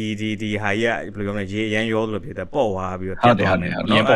ဒါဟာလည်း make sense ပါအဓိပ္ပာယ်တော့သူကနေသူတော့ရှိတာပေါ့နော်ဒါပေမဲ့မဟုတ်သေးဘူးနော်အခုလိုမျိုးအရန်ကောင်းမှနေတာတော့တချို့ fan တွေကအဲ့ဒါကြောင့်ကျွန်တော်ဘယ်လိုထင်လဲဆိုတော့လေ Gaben ပေါ့ Gaben ရဲ့သူဒီ business model ပေါ်နားလေတဲ့ပုံပေါ်မူတည်ရလို့ပြောရမယ်ကျွန်တော် Gaben ရှင်းကနေကောင်းတာတွေအများကြီးရရဗျာခုနက region law မရှိတာရှိတယ် free to play တွေရှိတယ်နောက် तू ကောင်းအောင်လုပ်ပေးထားတဲ့ဟာတွေအများကြီးပါကျွန်တော်ဒီလိုမျိုးပြောရရင် community market ကြီးရှိရဗျာ item တွေအဝယ်ရောင်းလုပ်လို့ရတယ်ဘယ် game မှာလုပ်လို့ရတယ် game တွေတစ်ခုမှာအခု brother တို့ riot ပဲထားလိုက်တော့ riot point ဝယ်လိုက်ပြီးသွားပြီပြီးဆုံးသွားရင်အဲ့% ဘယ်တော့မှ brother ရှိပြန်မရောက်လာတော့သူတို့စားပလိုက်ပြီးဘိုင်ဒိုတာမှာအဲ့လိုမဟုတ်ဘူးကျွန်တော်ခုနကလိုမျိုး exclusive item တွေပြန်ရောင်းတာတွေရှိတယ်ဒါဆိုအခုဗျာ Dragon Claw ဟုတ်တော့ပါထားပါတော့ဗျာဒါတွေအခုချိန်ဒီဈေးကွက်ထဲမှာရှိနေတယ်သူကသူ market ပြတ်သွားလို့ဈေးတွေပါကျတာတော့နောက်တစ်ခါဒါပေါ့နော်အဲ့လိုမျိုးပြောရရင် Gaben ကသူ game community ဘော gamer တွေကိုဒီကောင်နေဘယ်လိုမျိုးကြိုက်တက်လဲဆိုရင်ဟာသူကအများကြီးပေးထားပြီးသားအဲ့တော့ तू ကမကောင်းတာတစ်ခုခုလုံးလိုက်ပြီဆိုလို့ရှိရင်လူတွေအဲ့မကောင်းတာကိုပဲမြင်ပြီးတော့ तू ကောင်းခဲ့တဲ့ခါတွေကိုမေ့နေတာအဲ့တော့ကျွန်တော်ကဘယ်လိုထင်လဲဆိုတော့ Gaben က तू game တွေပေါ်မှာထားတယ်သူ့ရဲ့ model ပေါ့နော်ဘယ်လိုမျိုးလဲဆိုတော့ဟိုပါပေါ့ तू string controller တခုရောင်းတယ်ဗျာအဲ့ controller တော့ကဆိုလဲ तू ဘာမှ announcement နဲ့ဝုန်းတိုင်းဆိုပြီးထွက်လာပြီးတော့အဲ့ string controller ကြီးတက်သွားတော့ तू okay sorry ပဲဟိုလိုဒီလိုနဲ့ပြောင်းနေပြီးဟိုတနေ့က तू update လုပ်တယ်လေ तू string machine တို့ပါတော့နဲ့အမှ controller အသစ်ကြီးပြန်ထွက်လာအဲ့လိုမျိုးပဲကျွန်တော်အနည်းဆုံးတွေ့လဲဆိုလို့ရှိရင် analog Dota auto chess analog auto chess စပြီးတော့အောင်မြင်လာတဲ့အချိန်မှာ sting ကနေပြီးတော့ဟဲ့အောင်နေငါ analog လုပ်မယ်ဆိုပြီးလုပ်ထည့်လိုက်တယ်ဟိုဘက်မှာလည်း 10 for over ပါ TFT ပါထွက်လာတယ်10 fight တက်ဟို League of Legends တို့ဘာဘက်မှာလည်းထွက်လာရဗျာအဲ့လိုမျိုးထွက်လာတဲ့အချိန်မှာ तू analog လုပ်နေနေမလုပ်တော့ဘူးကွာဆိုပြီးကောက်ရက်ပလိုက်ရက်ပလိုက်ငါအကုန်လုံး mobile တွေထုတ်ပေးလိုက်သေးတယ်သူတနာလို့လာမသိဘူးကျွန်တော်တို့အဲ့ Dota ကိုလာပေးပါ Dota mobile ဘက်ကိုရောက်ပေးပါညာဆိုအဲ့ဒီတော့ analog ကိုmobile version mobile အတွက်တက်ရှိရယ်ဒါပေမဲ့ဘာဖြစ်လဲဆိုတော့အဲ့သူတို့ဟိုစခဲ့တဲ့နေရာပေါ့နော်အဲ့ auto chess ကသူကသူဟိုလှပနေရသိလားရိုးရိုးချင်းချင်းလေးဖြစ်တယ်လို့ဒီတိုင်းအဲ့လိုကစားလို့အရင် fan ဖြစ်ပါရဲ့ဆိုတော့ mechanic တစ်ခုမှရှိနေပြီဒါအဲ့တော့ကျွန်တော်မှတ်ရရ goblin တွေပါစုပါရှိ goblin 6កောင်စုတာပါလေတက်ခီက9ချက်တန်မှလာတာဗျာဟိုးနောက်ဆုံး10កောင်ရပြီဆိုတော့မှအဲ့တက်ခီကိုရအဲ့တော့မှ goblin 6កောင်ဖြစ်တယ်တင်မဆောရဲ့တက်ခီရပါလေမမှတ်မိတော့ဒါပဲထားပါတော့နော်အဲ့လိုမျိုးရှိခဲ့အဲ့ဟာလေးကတော်တော်ကိုကောင်းပြီးတော့အဲ့လိုအမှတ်တရတွေကျွန်တော်လည်းအများကြီးရှိခဲ့နေရပါတော့အခုဆိုလို့ရှိရင်ဟိုအတော်မြင်ဝါပါရှိမှထင်တယ်နော်ကိုဘူးအဲ့လိုပုံစံမျိုးနဲ့လေဟိုအဲ့ arcade ထဲမှာရှိသေးတယ်ဟုတ်အဲ့လိုမျိုးရှိလိမ့်မယ်ဒါပေမဲ့ analog ဖြစ်လာတဲ့အချိန်မှာကျတော့အပိုးထဲတာနည်းနည်းများသွားသလားမသိဘူးသိလားဟိုအရင်ရှုပ်သွားတယ်ပြီးတော့အဲ့လိုဟိုဘယ်လိုပြောရမလဲcommander ပေါ့နော် commander နေရာနေဆော့ရတဲ့အကောင်တွေ ability တွေမှာနည်းရှုပ်နေရမျိုးလေးတွေတွေ့ရအဲ့လိုမျိုးတော့အမှဆိုကျွန်တော်၄កောင်လာမသိရွေးလို့ရ analog မှာဆိုလို့ရှိရင်လေမှတ်မိလားမသိဘူးဟုတ်သိတယ်နော်ဟိုအဲ့မျိုးတွေမှာကျွန်တော်နာမည်တော့မသိဘူးဟုတ်တယ်ဖြက်ညမောင်လားအဲ့ဒီကောင်လိုဟာမျိုးဟုတ်တယ်လောကတရေးလိုက်သေးရနော်ဒီလားတိချာလုံးတင်းတလောက်တော့လုပ်တယ်ပြီးလေပြီးတော့လောကြီးကို share ကြီးလောက်ထားပြီးမှကွတ်သွားပြီးလေရောအဲ့တော့လုံးတော့ရောအန်တာလို့ထားလိုက်ပြီဆိုပြီးအဲ့လိုကြီးပြစ်ချပလိုက်တာပဲအရန်နှမျိုးကိုကောင်းတယ်လို့ဟိုရှိပြီးသားအနှစ်သာတွေအကုန်လုံးလည်းဟိုဒီခဏလေးအတွင်းမှာဖြည့်ဆည်းပလိုက်တယ်လို့ပြောလို့ရတယ်အဲ့လိုပုံစံမျိုးဖြစ်သွားခဲ့တယ်ပေါ့နော်အဲ့လိုဒီ Gaben လောက်ခဲ့တဲ့ share ထဲမှာဆိုလို့ရှိရင်ပေါ့လေအဲ့လိုမျိုးအဲ့မျိုးဖြစ်ခဲ့တယ်သူအဲ့ဒီဟုတ်တယ်သူ့ model ကိုလောက်တဲ့ပုံစံကအဲ့လိုမျိုးဗျာဟို cut game လေ artifact လေ artifact ရှိသေးရဲ့ဒီလိုကိုကျွန်တော်ခုနေ့ကပြောပြတယ်အဲ့ဒါကိုအရင် high ခဲ့တာဗျာဒါပေမဲ့ तू လောက်တဲ့ model ကမှားသွားတယ်စတွေကပတ်စံတောင်းမယ်ဆိုပြီးလောက်လိုက်တော့ဘာဖြစ်သွားလဲ sorry ပဲကမလောက်တော့ဆိုပြီးရပ်လိုက်ပေါ့ तू အဲ့လိုမျိုးဗျာအခုဆိုရင်လည်း तू ဘာလုပ်နေလဲသိရတဲ့အတိုင်းပဲ Neon Bright တက်လော့ပြောတာကျွန်တော်က Neon Bright ဆိုပြီးစသည်ခဲ့တော့ဟုတ်တက်လော့ရှိတယ်ကျွန်တော်လည်းအခုတက်လော့ဆော့ပါတယ်အခုဆိုရင်တက်လော့ကတော်တော်ထားကြတော်တော်မိုက်နေပြီကျွန်တော်ဟိုတနေ့ကနောက်ဆုံး update ထွက်တဲ့ hero အသစ်6កောင်ပါတယ်ဆိုလို့သွားဆန်းဆော့ကြည့်တော်တော်မိုက်နေပြီတက်လော့ကအဲ့ဒီဟာဆိုလဲ Ice Pro ကိုသွားပြီးတော့လုတ်ခိုင်းထားတာဗျာ Ice Pro သူဟို develop လုပ်နေတာပေါ့ဆိုတော့ तू ကအဲ့လိုမျိုး project တစ်ခုကိုစလိုက်တယ် Gaben အထား okay ဒီ project ကနေငါဘယ်လောက်ထိပတ်စံရမလဲကြည့်လိုက်တယ် okay sorry ပဲဒိုးပြီးနောက်တစ်ခုသူအဲ့လိုမျိုးသွားတာဗျာအဲ့တော့ဒါသူ့ရဲ့မကောင်းတဲ့အချက်ကခုနအောင်လားလို့ဟာမျိုးတွေအဲ့ဒီအားလုံးကဘာလို့ဖြစ်နေလဲဆိုတော့ Gaben ကြောင့်မယ် Gaben ကဒီ Valve ကသူ့ရဲ့တူးရဲပိုင်ကုမ္ပဏီလိုမျိုးဖြစ်နေတာဟို Riot တို့ဘာကြောင့်အဲ့လိုမဟုတ်သူကအများပိုင်ကုမ္ပဏီလိုမျိုးအဲ့လိုမျိုးသွားတာဖြစ်တော့ပတ်စံရှာမှာဗျာပတ်စံဟုတ်တယ်အဲ့လိုမျိုးဆိုတော့ဗျာသူကပတ်စံရှာဖို့ရည်ရွယ်ချက်နဲ့သွားတာဖြစ်တဲ့အတွက်ဘာလို့ချင်းလဲမီဒီယာလားခုနကလို marketing နဲ့ပတ်သက်ပြီးတော့တချင်းတွေထုတ်မလား series အကျန်းကြီးတွေထုတ်မလားသူတို့ကအဲ့လိုမျိုးတွေကိုတည်ပြီးသွားတာ Gaben ကြောင့်အဲ့လိုမသွားဘူးအဲ့တော့ဟုတ်ပြီကျွန်တော်တို့မှဟိုပြောရရင် double x sword လိုမျိုးတော့ဖြစ်နေရပါတော့အသွားနှစ်ဖက်ဖြစ်နေတာ Gaben သူဒီနေရာကနေ Valve ကနေသူတူးတဲ့ပိုင်ကနေပြီးတော့သူ step down လုပ်လိုက်မယ်လုပ်ပြီးတော့ဒီကောင်အများပိုင်လှုပ်လိုက်လို့ရှိခဲ့ရင်ပေါ့အဲ့ကြရင်တော့ Dota ကတခုခုဖြစ်ကောင်းဖြစ်သွားနိုင်တယ် အများကြီးတော့ franchise တွေပါဖြစ်လာမျိုးပေါ့ဟုတ်တယ်အဲ့လိုမျိုးတွေဖြစ်သွားရင်ဖြစ်သွားနိုင်မယ်အဲ့လိုပေါ့ brother အခုပြောသလိုမျိုးပဲ Coral Star ပြောသလို franchise တွေဖြစ်သွားမယ်စိတ်ဝင်စားတဲ့လူတွေများလာမယ်အဲ့ကြဒီ game ကို develop လုပ်တဲ့ direction ကလည်းပြောင်းသွားမယ်အခု game ban သွားတာပုံစံရှင်းရှင်းလေးပဲသူဒီ game ကိုကြိုက်တယ်သူဆိုစံကင်းဘယ်လောက်ကြိုက်လဲဆိုတာသူအမြဲတမ်းထည့်ပြီးစကားရေးထည့်ပြောတာသူ board တွေနဲ့လည်းအခုဒီ sort တော့မယ်အဲ့တော့သူ့အတွက်ကဒီ game ကလုံလောက်တဲ့အခြေအနေပြောရင် perfect ဖြစ်တဲ့ condition မှာရှိနေပြီဆိုသူအဲ့လိုလက်ခံထားတာအဲ့ဒါကြောင့်မလို့ဟုတ်တယ်ကိုဒေးဗစ်ပြောသလိုမျိုးအသေးရတယ်ဆိုတဲ့ပြဿနာတွေအားလုံးက Given က Valve ကိုတဦးရဲပိုင်ကုမ္ပဏီအနေနဲ့ကင်ထားသေးတာဖြစ်တဲ့အတွက် Valve ကနေတရားဝင်ဝယ်ထားတဲ့ဒီ Dota 2ဆိုတဲ့ game ကအဲ့လိုဖြစ်နေတာအဲ့တော့ကျွန်တော်ကတော့အခုဒီအချိန်တွေကိုသဘောကျပါတယ်ပြောရရင် Hack 9 player တွေကြီးပဲစုနေတယ်ပြီးတော့သူ active player ဆိုတာလည်းနည်းတဲ့ game ကနည်းတဲ့ game ကနည်းမဟုတ်ဘူးလေဗျာအဲ့လိုမျိုးလေးရှိနေသေးတယ်ဆိုတော့ဟိုကောင်းတော့ကောင်းတဲ့အခြေအနေကဆိုတော့အရင်တမဟုတ်ချင်းအခုသွားနေတဲ့ direction ကနေပြောင်းဖို့ဆိုလို့ရှိရင်တော့ Given ဒီနေရာကနေအနားယူပြီးတော့ public company လိုမျိုးဖြစ်သွားခဲ့ရင်တော့တခုဖြစ်ကောင်းဖြစ်လိမ့်မယ်ဒါအယူဆပါဟုတ်ချင်ပါလဲဟုတ်မှာပေါ့ဒီဒါတော့ဟိုဒါပေမဲ့ကျွန်တော် sorry ညီလေးပြောဟုတ်ဟို Given လေတခြား project တော့ဟိုလေထားပါလို့ Riot လို့ League ပေါ့နော် Riot လို့လည်းပြောရမှာပဲ League of Legends မဟုတ်ပဲ Riot ကလုပ်တဲ့ဟာမျိုးတွေတချို့ဟာတွေ copycat လောက်တာမျိုးတွေတွေ့ရသူသဖြင့်အဲ့လို Arcane ပုံစံမျိုး Arcane အခုဆိုသူတို့ဟာကျွန်တော် Dota 2မှာဆိုလို့ရှိရင် Dragon Blast ရှိတယ်ဗျာ CV ထုတ်ဖို့လည်းသူတို့စူးစမ်းတယ်ဗျာဒါပေမဲ့အဲ့လောက်ကြီးဘယ်လိုပြောရမလဲgame ဘက်ကနေ base လာပြီးတော့ဟိုအဆင်ပြေလားဆိုအရင်တိတ်တော့မပြေဘူးလို့ပြောလို့ရဒါပေမဲ့လေဟိုကတော့ဟို Riot ဘက်ကတော့အဲ့ဒါထူးထူးခြားပါအဲ့လို game ကိုနောက်ကနေကြိုးခံထားလိုက်ပြီးတော့ထွက်လာခဲ့တဲ့ဇလန်နီပိုင်းမှာဆိုလို့ရှိရင်တော့ Arcane ကတော့အရန်ဟိုပေါ့နော်ဟို budget သုံးတာအရန်များသလိုပြီးတော့သူတို့ရဲ့ animation တွေပါတယ်အဲ့ဒါတေချာကိုတော်တော် crap ထားခဲ့ရလို့ပြောလို့ရတယ် Arcane style ဆိုတဲ့ animation font တစ်ခုပါကျွန်တော်ထပ်ပြီးတော့နောက်ပိုင်းတွေမှာသုံးလာကြရဗျာထားပါတော့ဘယ်လိုပဲဖြစ်ဖြစ်ဟိုလောက်ခဲ့ရလို့တော့ကျွန်တော်ထင်တာပဲလုံရင်းနဲ့မှာအဲ့ခုနပြောသလိုအစင်မပြေလိုက်လုံးဝအကုန်ရက်ကုန်လိုက်အဲ့လိုပုံစံမျိုးတွေမှာတစ်ခုပြီးတစ်ခုဖြစ်နေရမျိုးထင်တယ် Dragon Blast လေအဲ့တိုင်းပဲလားလို့နော်အတွေ့ရမှာလေ Dragon Blast ကသူ့အဲ့ law ကိုရေးပေးတဲ့လူက Dota သမားမဟုတ်တဲ့ Dota နဲ့ပတ်သက်ပြီးတော့ဘာမှမဆိုင်တဲ့ community ပြန်လူတယောက်ကိုအပ်လိုက်လို့ဖြစ်သွားလို့ကျွန်တော်ထင်တယ် Yeah but like community တွေမချိုက်ဘူးလား come on bro ကျွန်တော်တို့တွေဗီဒီယိုလို့ခုလောက်အောင်ဘာညာဆိုလို့ချင်း production တင်အစင်းကြော်ပြီး script ကကြော်ပြီးဖြတ်ရတာသိရမလားအဲ့ထဲမှာတခုမဟုတ်တာတွေပါလားဆိုရင်ကျွန်တော်တို့အပြစ်မဟုတ်တော့ that is you know ဟိုတော်ပြီး blame လို့လည်းမရဘူးလေဟုတ်တယ်မလားသူကလောက်လာအဲ့တယ်သူကလည်း they have to clear with supervisor ပဲပေါ့သိရမလား supervisor ဘယ်လိုပြောမလဲဟို officer တွေနဲ့ပေါ့နော် clear မှာပဲအဲ့ဒီမှာလည်းကျွန်တော်ကိုဘူးလည်းဟိုဖြစ်ပြောရလဲမဟုတ်နော် sorry ခုနကတော့ကျွန်တော်ဟုတ်ပြောတာအဲ့ဒါတော်အခုနောက်ပိုင်းမှာဆိုလို့ရှိရင်ပေါ့နော်ဟို gaming in general ပေါ့နော်အရာအလုံးကလူတွေရဲ့ player ရဲ့ attention ကိုအရန်ဆွဲနေတာဟိုဘက်ဆွဲဒီဘက်ဆွဲပေါ့နော်ဆိုတော့နောက်ပိုင်းကျ strategy ကဘယ်လိုဖြစ်လာလဲဆိုလို့ရှိရင်ကျွန်တော် Riot ပဲကြည့်မယ် okay Riot ကြည့်မယ်ဆိုလို့ရှိရင် Riot ဒီလုတ်ခဲ့တဲ့နေရာမှာတချို့ဟာတွေကတော့ဟိုလူထားလို့ပေါက်လို့ဟိုဟာလှလို့တဲ့စသည်ဖြင့်ရှိတယ်ကွာဥပမာဆိုလို့ရှိရင်ဟို Blizzard လုပ်တဲ့ Hearthstone ပေါက်လို့ digital CCG TCG တွေဆိုပြီးတော့ TCG လို့မကော CCG လို့ပဲကော collectible card game လို့ခေါ်တယ်ဟုတ်တယ် digital CCG ဆိုပြီးတော့ Hearthstone လို့မျိုးအမှဟို Legend of Runeterra ဆိုပြီး LOR ဆိုပြီးတော့ဖြစ်လာတယ်ပြီးလို့ရှိရင် artifact ဆိုပြီးတော့လည်းကောက်ဖြစ်လာတယ်ပေါ့နော်အဲ့ဒါခဏနေကျွန်တော်ဆက်ပြောမယ်ဖြစ်လာပြီးတော့တခြားအများကြီးလဲဒီ Riot ကနေပြီးအများကြီးလာအခုဆိုရင် 2X ပါလဲသူ fighting game လိုမျိုးလာမယ် fighting game MMORPG လဲ develop လုပ်နေတယ်စသည်ဖြင့်ပေါ့နော်ဆိုတော့နောက်ဆုံးတော့ဗာလဲဆိုတော့ gamer အားလုံးကသူတို့ကဒီ wall ဆိုလို့ရှိရင်ဟို World of Warcraft လုပ်ခဲ့တယ်လို့မျိုးဟို Blizzard လုပ်ခဲ့တယ်လို့မျိုးပဲပေါ့နော်သူတို့ကဒီ ecosystem မှာပဲဒီမှာပဲလဲမှာတခြား game သူတို့ဒီ game တခုညီးငွေးလို့ပြင်းသွားတယ်ဆိုလို့ရှိရင်လဲဒီအောက်ထဲကဒီ franchise တခုအောက်ထဲကဟာနေပြီနောက်တ game ကိုပြောင်းသွားတာဆိုတော့ဟိုBlizzard ဆိုလည်းရှိခဲ့တယ် Heroes of the Storm ဒါပေမဲ့ Heroes of the Storm က they miss အရန် casual ဖြစ်လို့နေကျွန်တော် try ခဲ့တယ်အရန်တော်တော်ဆော့ခဲ့ပါတယ်ကျွန်တော် Illidan အရန်ကြက်လို့ Illidan spam နာ brother ဆော့ပြခဲ့လာတော့မသိဘူး very edge very edgy ဖြစ်တဲ့ character ဟို horn နဲ့ demon တွေပါပြောင်းသွားတယ်ကလေးတွေကြိုက် character ပေါ့နော်ကျွန်တော်ကြိုက်ဆိုတော့ Terrorblade ကြီးဟုတ် Terrorblade ကြီး yes correct ဆိုတော့ကျွန်တော် Illidan ကျွန်တော်ဆော့တယ်ပေါ့နော် anyway သူတို့ရဲ့ idea အဲ့လိုမျိုး World of Warcraft ကဘာနောက်ဖြစ်တယ်ဆိုလို့ချင်းအပျော်အနေနဲ့ Hearthstone တော့ဆော့မလား Hearthstone ကနေပြီးတော့ဟိုဖြစ်လို့ချင်းဘာဆော့မလဲညာဆော့မလဲဆိုလို့ချင်းဟို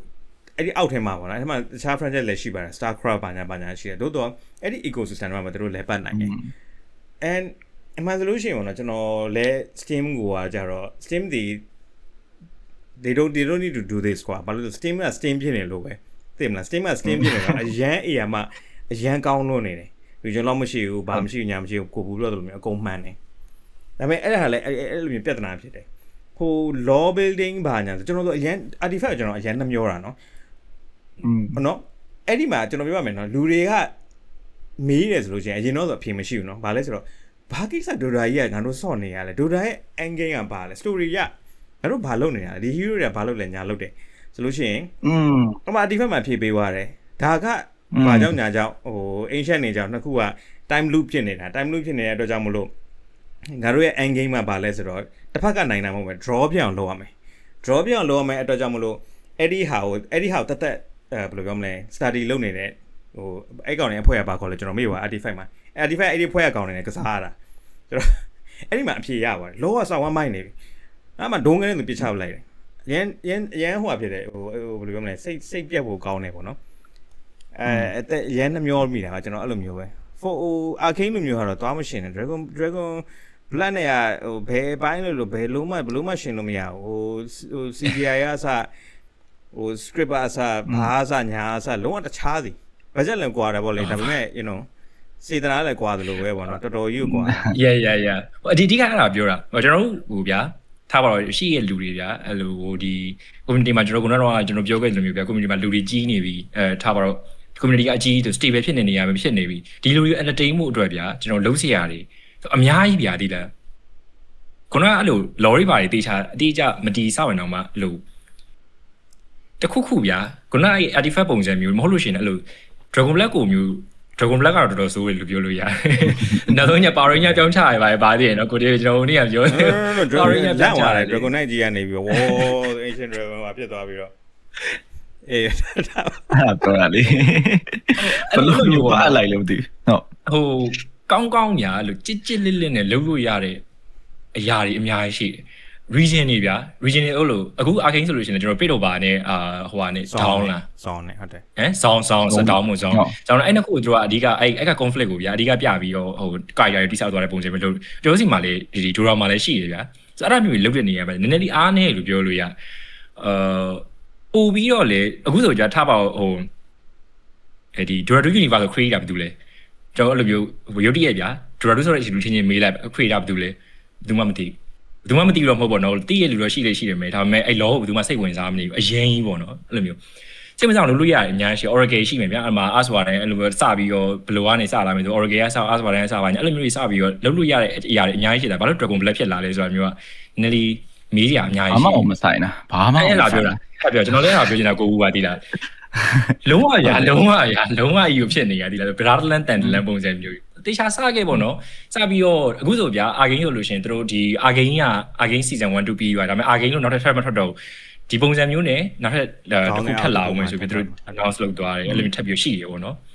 ်ဒူရာမှာလည်းလို့ရတယ်ရရတာနဲ့ဟိုလိုမလုတ်ခဲ့တာတွေပေါ့နော်အဲ့အမျိုးတွေတော်တော်လေးတော့ကျွန်တော်လေးကိုတေးပဲနဲ့အဲ့အမျိုးမှာသွားပြီးတူတယ်အဲ့အမျိုးတွေမှာလည်းနည်းနည်းမဟုတ်တော်အားမလို့အားမရဖြစ်တာ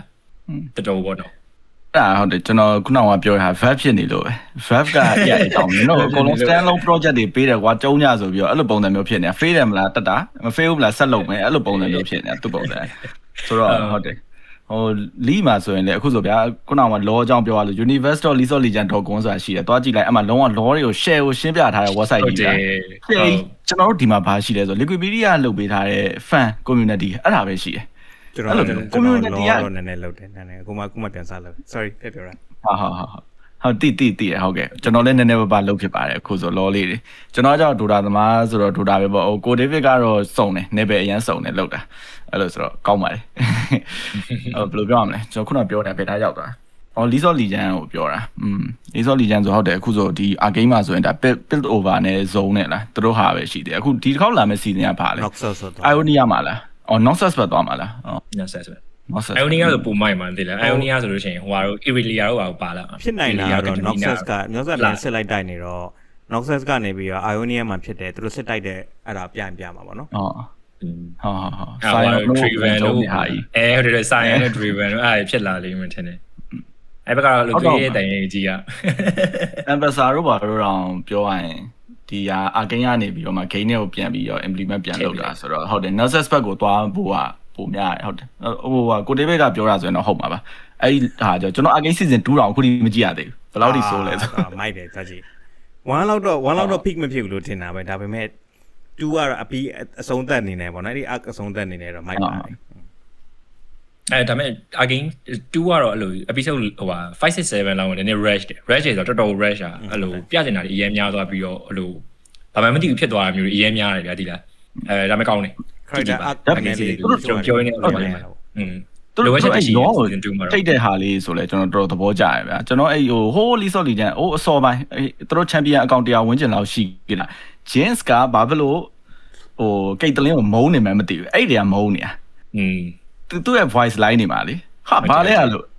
ဒါပေမဲ့အခုအဲ့ဒီဟာကိုဒီ game မှာဆိုအများကြီးပြန်ဖြီသွားတယ်ပြောရရင်တကယ်အမှန်ကန်ချိတ်ဆက်ထားတာဗျာသူတို့ဟို game အစကတည်းကဒီကောင်နေမုန်းခဲ့တာရှိတယ်ဒီ J Store နဲ့သူတို့ဂျားတွေက relationship တွေကချုပ်ချက်ခတ်နေရတယ်ဒါပေမဲ့ဒီ law ကြီးမှာတေချာရှင်းသွား Dragon Black ကိုကျွန်တော်မကြိုက်ဘူးဆိုတာလေအဲ့ဒါပဲသူတို့ Dota Universe တွေကအကောင့်တွေသုံးတယ်ပြောမှတောင်းပေါ်တယ်လို့ဟာမျိုးလေးတွေသုံးပြရတယ်ဒီလောက်လေးပဲသူ့ law ကလုံးဝအပြင်ကြီးကိုထွက်တယ်လို့မျိုးကြီးဖြစ်နေတာဟိုလို့ပြောအဲ့လိုပဲပြောရမှာအဲ့ကြောင့်မလို့ကျွန်တော်တို့ Dota သမားတွေကိုယ်တိုင်ဟိုက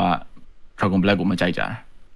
ဟိုကျွန်တော်တို့ law ပြောပြီဆိုလို့ရှိရင်ပေါ့နော်လူတွေကအမှလာပြောတာရှိနေမှာနော်ဘာလဲဆိုတော့World of Warcraft တော့လည်းဒီပြဿနာရှိခဲ့တယ်ကျွန်တော်ဆိုလို့ရှိရင် World of Warcraft လိုမျိုး MMORPG ပေါ့နော် massively multiplayer online role playing game role playing เนาะဆိုတော့ RPG ဆိုရဲဆိုတော့အနေနဲ့အများတော့ကျွန်တော်ယုံကြည်တာကြတော့ဟိုပါဖြစ်တာပေါ့နော်ဗာလဲrole playing ဆိုတော့အဲ့ဒီ universe ကိုတော့ invest တစ်ခုတော့ဖြစ်ရမယ်ဆိုတော့ဟာတော့ကျွန်တော်တော့ယုံကြည်တယ်ဒါပေမဲ့ဟို wow မှာတကယ်ဆော့ဘူးလဲဆိုလို့ရှိရင်အများကြီးတည်တယ်ဗာလဲဆိုတော့story ကဘာဖြစ်နေမှမသိ quest ဆိုလို့ရှိရင်ခလိုကနေရတော့ချမယ်ပြုတ်မယ် raid လုပ်မယ်ပါအဲ့ဒါပဲစိတ်ဝင်စားလူတွေရှိတယ် Dota မှာလည်းအတူတူပဲ they don't care about the law ဘာညာပေါ့နော်အဲ့ဒါလည်းကျွန်တော်လက်ခံတယ်အဲ့လိုမျိုး player style play style အဲ့ဒီ story ပိုင်းစိတ်ဝင်စားဘူးဘာညာမဟုတ်ဘူး right လက်ခံတယ်အဲ့လိုမျိုး player တွေရှိတယ်ဆိုဒါပေမဲ့အများစုအနေနဲ့ပေါ့နော်ကျွန်တော်လည်း Dota ဆော့တော့ကဆော့ခဲ့တာပဲအဲ့ဒါ game ဆက်ခဲ့နောက်ပိုင်းကျတော့မှအချိန်ပေးလာလေကြာလာလေပေါ့နော်ငါဘာလို့ဒီမျိုးငါဘာလို့ဒီကောင်ဒီလိုမျိုးတတ်နေရဘာဖြစ်တာဒီကောင်ဘယ်လိုမျိုးစင်တာအခက်စနေမှာဘာအဲ့လိုမေးခွန်းနဲ့မေးလာပြကျွန်တော်ပို့ပြီးတော့ hardcore fan ဖြစ်လာလေပို့ပြီးတော့ dedicated ဖြစ်လာလေ investor ဖြစ်လာလေကိုကပို့ပြီး view site လာတယ်ပေါ့နော်ဆိုတော့အဲ့ဒီဟာကိုဘယ်လိုပြောမလဲ satisfy ပေးနိုင်တဲ့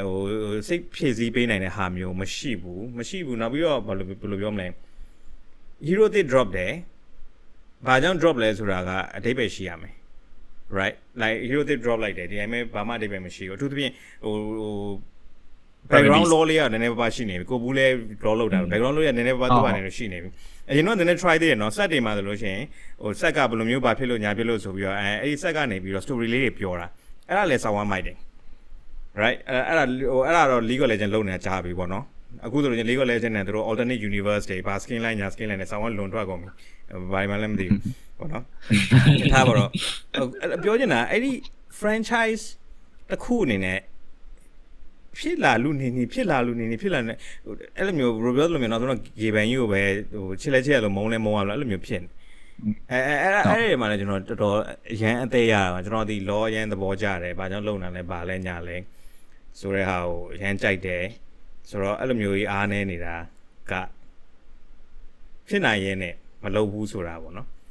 အဲ့ရဂေဘန်ပတ်စံပိုရှာတက်ရမယ်အဲ့လိုပဲပြောအဲ့လိုပဲရှင်းရမှာအဲ့ဒါပြောတာသူကမလို့ဖြစ်နေရလေသူကပတ်ဆက်ရှာဖို့မှမလို့သူ့မှာဒီ 5G တခုလုံးရှိနေတော့လူတွေကသူ့ကိုပတ်ဆက်လာပေးဖို့ပဲအဲ့လိုတန်းစီတယ်လို့ဖြစ်နေအောင်အဲ့တော့ဒီသူ့ game ပေါင်းများစွာတည်းက game လေးတစ်ခုဖြစ်တဲ့ Dota 2ကိုကြာတော့သူကတိတ် serious မဖြစ်တော့တာလေပါမှာပြောအဲ့ဘောကြီးဆိုမှဟုတ်တယ်ဟုတ်ပြောဟုတ်နောက်ပိုင်း project ဒီမှာ CS ဘက်ကိုနည်းနည်းပို့ပြီးတော့ပိုအာယုံစိုက်လာတယ်လို့ထင်တယ်နော် CS2 ထွက်လာတယ် CS2 အစားမလို့လာတော့မသိဘူး CS မှာတော် update ကိုလေတိတိကျကျပေးရဒီလားကျွန်တော် batch တစ်ခုပါတယ်ထားပါကျွန်တော်အခုဆိုသူကအဲ့ဟို major လာနေရအောင် Budapest လာမသိဘူးmajor နာမည်ကျွန်တော်မမီထားပါတော့အခုတော့ live လာနေလောက်တယ်အဲ့ဟာတွေဘာတွေမှာထွက်လာတဲ့ sticker တွေက batch ပါလို့အဲ့ဟာတွေချက်ချင်းပြင်ပေးရပါတယ်ပေါ့နော်အဲ့လိုမြင်လုတ်ပေးနိုင်တယ်ပေါ့နော်ဒိုရာမှာတစ်ခါလေရလို့ရှိရင်ကျွန်တော်တို့ကိုဘူးမမိမလားမသိဘူးကျွန်တော်များကြုံကအဲ့ outpost မှာဆိုအာရှီကာနဲ့ batch တက်တယ်အောက်ပို့ဆိုတော့ channel လို့ရှိရင်လေအမဟိုဟာ after shot အများကြီးထားလေအဲ့လိုပုံစံဖြစ်တာတော့ဟုတ်တော်ကြာရနော်အဲ့ဒါတွေဆိုလို့ရှိရင်2ရက်3ရက်လောက်ကိုကြာဒါပေမဲ့ CS2 မှာအဲ့လိုမဟုတ်မနက်မှာဖြစ်တယ်ညကြာ update ပြီးသွားတယ်အဲ့လိုပုံစံမျိုးကြီးသူတို့လိုက်ပြီးတော့တေချာ view site နေမျိုးတွေတွေ့ရmarket အလိုဟာတွေလည်းအဲ့လိုပဲ market batch တွေဆိုလို့ရှိရင်လေ market batch လို့ဆိုကျွန်တော်3ရက်လောက်ကစားလိုက်ရအဲ့ market batch နဲ့ မိုင်းတဲ့ဘက်ကတော်တော်များတွေ့ရဗျာဒီလားဒိုရာ update လာတိုင်းမှာမိုင်းတဲ့ဘက်ရှင်တွေတွေ့ဒါပေမဲ့အဲ့ဒါတွေကိုနည်းနည်းအဲ့လိုပြစ်ထားတာမျိုးရှိရဗျာဒီလားနည်းနည်းလေးနောက်ကျနေဒိုရာနဲ့ CS နဲ့မှာရှင်းကြည့်မယ်ဆိုလို့ရှိရင်တော့သူ့အောက်က gain နေပဲဗျာအဲ့လိုရှင်းကြည့်မယ်ဆိုရင်တော့ဒိုရာနည်းနည်းလေးနှင်းနေရမျိုးတော်တွေ့ရတယ်အဲ့လိုမျိုးပေါ့သူ့ကုမ္ပဏီကမိသားစုစီးပွားရေးလုပ်ငန်းလို့ဖြစ်နေရလားမသိဘူး developer တအုပ်ကြီးရှိရဗျာအဲ့ developer တအုပ်ကြီးဟိုဘပို့လိုက်အဲ့တအုပ်ကြီးဟိုမှာအလုပ်သွားလုပ်ဒီဘက်ပြန်ပို့ဒီဘက်မှာအလုပ်လာလုပ်အဲ့လိုမလဲနေအခုက ice rock ခေါင်းဆောင်တဲ့ developer တအုပ်ကအဲ့ဒီဟိုမှာလုပ်နေကြ neon prime မှာဓာတ်လုံးမှာပြောတာဓာတ်လုံးမှာသူတို့ရှယ်လုပ်နေတာအဲ့ဒီကလူတွေပဲအခုကိုရောစတာပြောသလိုမျိုး CS မှာသွားပြီးအလုပ်လုပ်ပေးနေလားမသိဘူးထိုဒါလောလောဆယ် AI အကြောင်းဖြစ်တယ်လူတက်ခေါ်ဖို့လည်းအစီအစဉ်မရှိဘူးတဲ့တွေ့ကြည့်ရအပြီးအကူမက်ပြီလားမသိကျွန်တော်အဲ့ဒီဟွာတော့မှဆိုလို့ရှင်လေပြောခဲ့သေးတယ်သူဂေးမဆိုင်တာလားဂေးဆိုင်လွန်နေရလားဒါမှမဟုတ်သူတို့အဲ့လိုအကြီးပဲချပြခြင်းလို့ပဲခဏရက်လိုက်တာလားအဲ့လိုရှေ့တက်လန်တို့နောက်လန်ဆိုတာမျိုးလားဗောနော်ဗာလေတော့ကျွန်တော်သေချာမပြောနိုင်ပေမဲ့မနေ့ကဆိုလို့ရှိရင်မနေ့ကမဟုတ်တနေ့ကပေါ့တနေ့ကအချိန်မှာကျွန်တော်အဲ့ facet တွေနဲ့innate လိုမျိုး update အကြီးမလာခင်အချိန်မှာupdate လုံးဝမပေးဘဲနဲ့အကြာကြီးကြာခဲ့တာ6လ9လလောက်အထိကိုကြာတယ်တော်တော်ကြာလုံးဝဘာ patch မှပေးလေလာမှတော့ပြီးတော့ပေါ့နော် letter patch လေးတိတိလေးပြီးဒါပေမဲ့အဲ့လိုမပေးဘဲနဲ့အကြာကြီးကြာခဲ့တဲ့အချိန်တစ်ခုရှိခဲ့အဲ့ဒါကျွန်တော်တို့အခုအဲ့လိုလုံးဝ OG ပြန်ဝင်လာရင်တော့အရန်ခတ်ပါရဲ့ဆိုတော့အခုဖြစ်နေတဲ့ update ပေါ့နော်အဲ့လို facet တွေပြောင်းနေဟာတွေပါဖြစ်လာခဲ့တဲ့ update ကိုထုတ်ပေးခဲ့တာဆိုတော့အဲ့လိုမျိုးကြောက်များကြာလာဘလို့လဲပေါ့နော်ပြောရတော့နည်းနည်းသိမလားလို့ကိုတိုင်းလည်း तू မဟုတ်တော့အဲ့ဒါပြောရခက်နေပြန်အောင်အဲ့လိုဖြစ်နေဘက်ပြအထားအဲ့ဒါပဲအကောင်လုံး surprise ဆိုပြီးတော့အဲ့လိုမျိုးလုပ်တယ်သူ့အချင်းဘာမှမပြောဘဲနဲ့ဝုံတိုင်းဆိုပြီးတော့အဲ့လိုမျိုးလုပ်တယ်ဟိုလီတော့ဘာမှဆိုကျွန်တော် PPE ရရှိရဗျာသူတို့ update တစ်ခုထွက်တော့မယ် account တစ်ခုထွက်တော့မယ်ဆိုရင် PPE server လေးမှာသွားကြမ်းကြအဲ့ဒီကနေကြည့်ပြီးတော့တကယ်တမ်း game ထဲမှာ live ဖြစ်အဲ့ကောင်အဲ့လောက်မကြမ်းတော့သူတို့အဲ့လိုမျိုးလေးပေါ့နော်သူတို့တစ်လလောက်အမြဲတမ်းကြိုပြီးတော့လုပ်တယ်ကြိုပြီးလဲ announcement လုပ်တယ်သူတို့အဲ့လောတွေ cinematic တွေလည်းတေချာလုပ်တာကိုတေချာလုပ်တော့အဲ့လိုကောင်းတော့ကျွန်တော်ဘာမှမသိရတာဗျာအရှင်းနှစ်ကဆိုလဲကြည့်ပါလားဒီ Vanji Fu တို့လာမယ်ဆိုတော့ဟိုအာဂီနာတွေနဲ့လာပြီးလောတစ်ခုလာမယ်ဆိုတဲ့ဟာကျွန်တော်comment ပေါ့19လောက်တည်း2019လောက်တည်း Vanji Fu Spirit Agina ဒီ data miner တွေထဲမှာတွေ့နေတယ်နှစ်တရလဲကြာလာပြီဆိုတော့လူတွေကမင်းမပြတ်တော့ပြန်ဖြစ်ဒီကောင်လားဟိုကောင်လားအဲ့လိုဖြစ်ချင်မှာဝုန်းလို့ပြလောကြီးအကြီးဗျာ heavy ထွက်ချလာအဲ့လိုမျိုးလေသူကလုံးဝအပိုင်အဲ့လိုမျိုးကျုံးမယ်ဆိုပြီးဖြစ်အခုလေကိုဘူးပြောနေတဲ့သူစီပွဲအဲ့ရန်သဘောကျအဲ့လိုမျိုးပဲကွာလို့ချာဆိုပြီးဒီဘက်ဟာဟိုဘက်တော့အဲ့လိုမျိုးသိရမလားကျွန်တော်အလုံးလုံးဘူးတယ်မြန်မာနိုင်ငံ community မှာအလုံးလုံးဘူးတယ်မြန်မာအတာ run နဲ့ဟာမယ်ဆိုသိလိမ့်မယ်အဲ့လိုပဲပြောင်းဆန်နေကြတာပေါ့နောက်ပြီးမှဝုန်းကနေဆိုပြီးလဲပြီးတော့ဖြစ်သွားပေါ်လာဘာ marketing မှမရှိဘာပြီးကြောကျင်ရတာမရှိဘာမှမရှိညာမရှိလူတွေကလန့်နေရသိရမှာတခုခုဆိုလို့ရှိရင်ကျွန်တော်တို့ချင်းဗမာသိလဲဆိုလို့ရှိရင်သူတို့ရဲ့ဟိုဘယ်လိုပြောမလဲဟို World of Warcraft စကားရဆိုလို့ချင်း Blue Post ပေါ့နော် official foreign announce လုပ်တာဘာညာမသိဘူးเนาะစမြင်ပြီဆိုလို့ရှိရင်တော့ fan run နဲ့ site တွေကနေပေါ့ဒါမှမဟုတ်ချင်း Dota what the fuck တို့ပါတာတို့ကDota cinema တို့ပါတာတို့ကနေပြီးတော့ patch တက်လာပြီး hey ဆိုတော့ကျွန်တော်အဲ့လိုမျိုးသိတယ်ကျွန်တော်သိလားအဲ့လိုမျိုးကြီးအဲ့ကျွန်တော်အသေးသေး live ပဲဘာတွေပြောင်းသွားလဲဆိုပြီးတော့အဲ့ဒါကြည့်လဲကြည့်ပြီးတော့ Dota what the fuck ညဘက်ဆိုရင်တက်လာပြီအမှ bug တွေပေါင်းတောက်ချတော့ဆိုတော့အမှအဲ့လိုတွေပေါ့နော်ပတန်အဲ့လိုမျိုးပေါ့နော်ဆိုတော့ဒါကကျွန်တော်ရဲ့ကာချာလို့ဖြစ်နေပြီဗျအဲ့ဒါကြီးကကျွန်တော် Dota community ရဲ့ကာချာကြီးကိုဖြစ်နေတာတော့ဟာ beta official server မှာ run လို့ဖြစ်နေသိတယ် official server မှာ beta ကိုတင် run လာရောအဆင်ပြေလို့လုပ်ကြည့်လိုက်အဆင်မပြေဘူးထင်တယ်နော်ဆိုတော့ပြောပြပြင်ကြပဲအဲ့လိုဘာလို့ beta tester လို့မှာလဲတ community လုံးကို test ခိုင်းလိုက်ဆိုအေးဒီအဲ့တော့မင်းတို့ရေးရတယ်လို့ပဲအဆင်ပြေလို့ဆော့လာအဆင်ပြေလို့ဆော့လိုက်ကြအဆင်မပြေဘူးမလားအဲ့ငါပြေးပေးမယ်ခဏလေးဆောင်ဆိုပုံစံပြန်ဖြစ်နေ Dota 2ဆိုတော့အဲ့ဒါကျွန်တော်ပြိတ္တတွေကြာဗမာလို game ဆိုတော့လေ okay ဆက်ပြောအဲ့ဒါကြီးပဲကြိုက်နေရပဲကျွန်တော်တို့အဖြစ်ကလည်းဒါပေမဲ့ကောင်းပါတယ်ဖြစ်နိုင်တဲ့ potential တွေအများကြီးရှိတာကိုမြင်နေရတဲ့ဒါနဲ့မဖြစ်လာတာမြင်တော့ကျွန်တော်တို့လည်းအသေးတော့ရားတာပေါ့ဗျာအဓိကတော့ဟုတ်အဲ့ဒါပါပဲတခုကျွန်တော်တခုပြောမယ်နော်ဟိုဟာပြောလို့ရှိရင်ကျွန်တော်ဒီ comment တွေမှာ comment တချို့တွေမှာကျွန်တော်ပြောမှမြင်အောင်သေးတယ်ပေါ့နော်ဗာလဲဆိုတော့ရှင်ရအောင်မင်းတို့ဘာဖြစ်လို့ညာဖြစ်လို့ဆိုပြီးတော့ကွာအလိုကနေပြီးတော့ Dota စီကနေပြီးတော့ယူတဲ့ဟာဘာညာတွေပြောလိုက်မယ် yes မှန်တာပေါ့ဗာလဲဆိုတော့ Dota ပြီးမှသူကထွက်လာတာလေDota 2ကနောက်မှသူ့နောက်မှထွက်လာတာပေါ့နော်ဒါပေမဲ့ Dota 1ကတော့ sorry ကလေးထွက်တာပေါ့နော်ကျွန်တော်ဟိုးရင်ကလေးကျွန်တော်ပြောခဲ့တယ် League of Legends စဆော့ခဲ့တယ်ဘာလဲဆိုတော့အဲ့တုန်းကတည်းကကျွန်တော်ဒီဆော့တိုင်း position ကနေတယ်အပျော်ဆုံးမှသာကျွန်တော် position အမြင့်နေယူတာ post 1 post 2လောက်ယူတယ်ဒါပေမဲ့ပုံမှန်ဆိုရင် post 4 post 5လောက်ပဲကျွန်တော်ဆော့တော့ အရန်အသေးရတာကဘာလဲဆိုတော့ late game မှာ scale လုံးဝမဖြစ်ဘူး scaling လုံးဝမရှိဘူးလားဘာလဲဆိုတော့အရင်တုန်းကပို့ဆိုးတယ်ဗျာအရင်တော့ဆိုလို့ရှိရင် goal per minute item တွေလည်းမရှိဘူးသိရမလားလုံးဝခင်ဗျာ game တော်တော်ကြာတဲ့ဒီဖက်နက်တရံရှိရင်ကန်ကောင်းနော်ဖက်နက်တရံရှိရင်ကန်ကောင်းပြေးနေရတဲ့ chebla ကြီးနဲ့အကြာအများကြီးပဲနော်ဟို tango လေးနဲ့ potion လေးနဲ့ clarity လေးနဲ့ဗာလေးနဲ့ပြေးနေရတာဆိုတော့အဲ့ဒီအချိန်မှာ league ဘက်မှာကအစင်ပြေအောင်လုပ်ပေးနေအဲ့ဒါမျိုးလေးတွေပေါ့နော်ဘယ်လိုတွေလုပ်ပေးလဲဆိုလို့ရှိရင်ဘာကြိုက်လဲဆိုတော့သူတို့ရဲ့ ability scaling က flat damage မဟုတ်ပဲ percentage scaling သွားတာဆိုတော့ဟို ability item magic item ဝယ်တယ်ဆိုလို့ရှိရင် magic item okay flat ability power ဘယ်လောက်ပေးမလဲပေးမယ်ဆိုပြီးတော့ percentage အနေနဲ့ထပ်ပြီးတော့ block scaling ရှိမလဲဆိုတာသူ့ရဲ့ ability ကနေပြန်ပြီးတော့ပေါင်းပေးတယ်ပေါ့နော်အမှတချို့ကကြတော့ physical နဲ့ scale ပိုကောင်းတယ်တချို့ကကြတော့ ability power နဲ့ scale ပိုကောင်းတယ်ဘာညာပေါ့နော်အဲ့လိုမျိုးရှိတယ်ဆိုတော့ late game မှာလည်းဟိုတည်ရမှာလုံးဝ late game မှာလုံးဝ trash တချို့ hero ဆိုလို့ရှိရင်တချို့ heroes က late game မှာလုံးဝ trash not even worth casting ကွာသိလားအဲ့လိုမျိုးမဖြစ်တော့ဘူး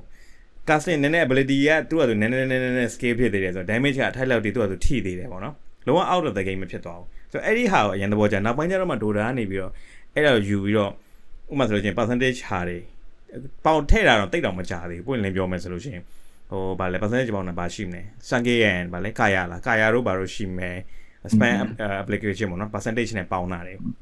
အဲ့လိုမျိုးတွေဗာညာတယ်ဟိုးရင်တော့ဗာရှိမလဲဘုံချိုက်မလား magic damage ရောတာပဲအဲ့ဒါဒီ buff ဆိုတော့မပါ doesn't count မှာဒါပေမဲ့ hero ability ကိုမျိုး proportionally တိုးပေးတာပေါ့နော်အဲ့ဒီဟာတွေကိုကျွန်တော်ထင်တာကတော့ဟုတ်တယ် league စီကနေပဲယူတာဖြစ်ချင်မှဖြစ်မှာဒါပေမဲ့ကျွန်တော်မြင်ရတော့အဲ့လိုမျိုး league စီကနေယူထိုက်တဲ့ဟာယူလိုက်လို့လည်းမိုက်သွားတယ်လို့ကျွန်တော်တော့ထင်တယ်ဘာလဲဆိုတော့ဟိုးရင်တော့ပွဲတွေကြည့်မယ်ဆိုလို့ရှိရင် position 4 5တွေကတကယ်တမ်း hero skill spare တွေဗျာအတတ်နဲ့လို့မတေဝါခင်ထုတ်ပြီးတော့ဘာဖြစ်သွားလဲတရားကြုံနဲ့သွားတေလိုက်ကိစ္စမရှိဘူးအဲ့တော့ဘာလဲဆိုတော့ 3v3 ပဲကျွန်တော်ကြည့်နေရ position 1 2 3 position 1 2 3ကျုံးတာကိုကျွန်တော်ကြည့်နေရတာအရင်တော့ပေါ့နော်ခုနောက်ပိုင်းမှာပို့ပြီးတော့အများကြီးပို့ပြီးတော့ကောင်းသွားပါပြီဟိုဘာလဲအဲ့ဒီ Aeon Disc တို့ဘာလို့ပါလာတာတွေဘာညာပေါ့နော်ကောင်းတော့ကောင်းပါသေးတယ်ကျွန်တော်ကိုဘူးတို့ကို Rockstar တို့ပြောတဲ့သဘောမျိုးပါပဲအများကြီးဖြစ်နိုင်ခြေရှိတယ်ဖြစ်နိုင်ခြေရှိတာကိုမလုပ်တော့တချို့ fan တွေဥပမာဆိုလို့ကျွန်တော်တို့လိုမျိုး old school သမားတွေနည်းနည်းလေးထောက်ပြတယ်ဟိုရောက်ဒီရောက်ရှိရလူတွေနဲ့ထောက်ပြတာကို fan တွေကမကြိုက်ကြဘူး fan တွေကအသေးအံကြောက်ကန်ဖြစ်နေရမျိုးဖြစ်နေကျွန်တော်ဆိုရင်ရေးရတယ်ကျွန်တော်အခုဟိုဟာဆိုလို့ရှိရင်မင်းတို့ league ကအဲ့လောက်ကောင်းလို့လည်းဗျအဲ့လိုပဲကျွန်တော်ကလုံးဝ League of Legends player Dota မစော်ဘူးပဲနဲ့အချောင်းနေဆိုပြီးအဲ့လိုလည်းအစဲခံရသေးတယ်ချင်းအဲ့ဒါတကယ်ကြီးอ่ะကျွန်တော်ဝင်ပြီး comment ရေးသေးတယ်သူကလုံးဝဗျာကိုဘူးကိုအဲ့လိုဘာမှမသိဘူးဗျာသိလားလုံးဝအဲ့လိုဟို League of Legends fan boy ဒါပေမဲ့ Dota 2ကိုစမ်းဆော့ထားတယ်ဘေးအဲ့ဒါကြောင့်မို့လို့စုံမရမယ်ဆိုရင်တော့ပညာသင်ရမယ်ပေါ့ဗျာသိလားအဲ့လိုကွက်တွေကိုလာပြီးတော့ rose ရဲ့ကောင်တွေရှိကျွန်တော်စဉ်းစားတယ်ကိုဘူးတော့ဒီလိုပြောခံရတာပေါ့နော်ငါဒါမျိုးအားဆောင်းရင်စင်ပြေပါမလားဆိုတာလေအဲ့ဒါကျွန်တော်ခဏပြင်တွေးပြရသေးလားဘယ်လိုလဲဆိုတော့တကယ်တော့ကိုဘူးဆိုလို့ရှိရင်ဒီ community မှာကျွန်တော်တို့ဆိုတာလုံးဝမိအောင်ပေါ့အရွယ်တွေကိုဘူးတို့ဟိုကြည့်ခဲ့ရတဲ့လူတွေပေါ့နော်အဲ့လိုဆိုတော့လောက်ခဲ့ရမနေဘူးလောက်လည်းမဟုတ်ပါမဟုတ်လေလုတ်တယ်ဗျာတည်တယ်လားbro တောက်ပါပြီကျွန်တော်ရောင်းပါပဲလားဒါပေမဲ့အဲ့လိုမျိုးပေါ့နော်အဲ့လိုလူတော်မှာအပြောခံရဆိုတဲ့ကိစ္စတွေကတကယ်တမ်းဟိုဘယ်လိုပြောရမလဲခုနပြောတဲ့ဟာတွေမှာဗျာ scaling လုပ်တဲ့ဥစ္စာတွေမှာလေ item ဖြစ်အဲ့လို mechanic အသစ်တစ်ခုဖြစ်ပေါ့နော်ထပ်ထည့်လိုက်လို့ရှင်ကျွန်တော်အခုနကတော့အဲ့လို map ကျေတာကြောင့်ကြာတာတို့ပြီးတော့နောက်အဲ့လို item slow pace ဖြစ်နေတဲ့ကိစ္စတွေမှာအတော်ကိုထိရောက်နေသွားလိမ့်မယ်လို့ကျွန်တော်တို့ထင်တယ်ဗရေဆိုင်ကအများကြီးတက်တာသွားတဲ့ပုံစံအပြင်မှာ item fan ရဲ့လိုအပ်ချက်မှာလေတော်ကိုနေသွားမျိုးဟို timing တွေပေါ့နော်အထူးသဖြင့် hero timing တွေကပို့ပြီးတော့မြန်လာမျိုးကြီးကျွန်တော်တွေ့ကောင်းတွေ့နိုင်တယ်ကိုရီးပြောသွားတယ်အဲ့ခုနကတော့အဲ့ percentage skill လေးမှာဆိုတဲ့ပုံစံမျိုးမှာပေါ့နော်အဲ့လိုပုံစံမျိုးကြီးဆိုလို့ရှိရင်လီနဲ့ပြန်ပြီးချိတ်တဲ့နေရာမှာလီကနေပြီးတော့ယူရဲ Dota 2ဘက်ကိုရောက်လာတဲ့ mechanic မှာဆိုလို့ရှိရင်တော့ထပ်တာထည့်ပေးမယ်ဆိုရင်ပေါ့ကိုကအရန်ကိုတကယ်နေတယ် item အရာဟိုဘယ်လိုပြောရမလဲ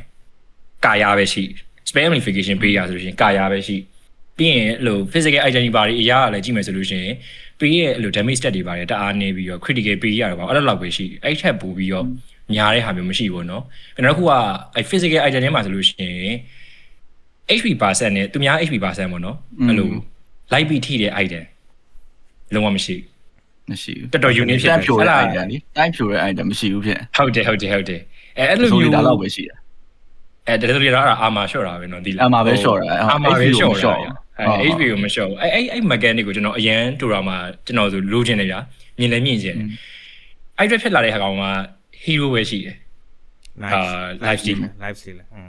အဲ့ဒါတကောင်ပဲရှိတယ်ပြီးတော့ live steal လာတော့သူတော် pseudo render နဲ့တွက်တော့တဖြည်းချင်းစီနောက်သွေးရော့လာရင်မရော့တော့ဘူးလေ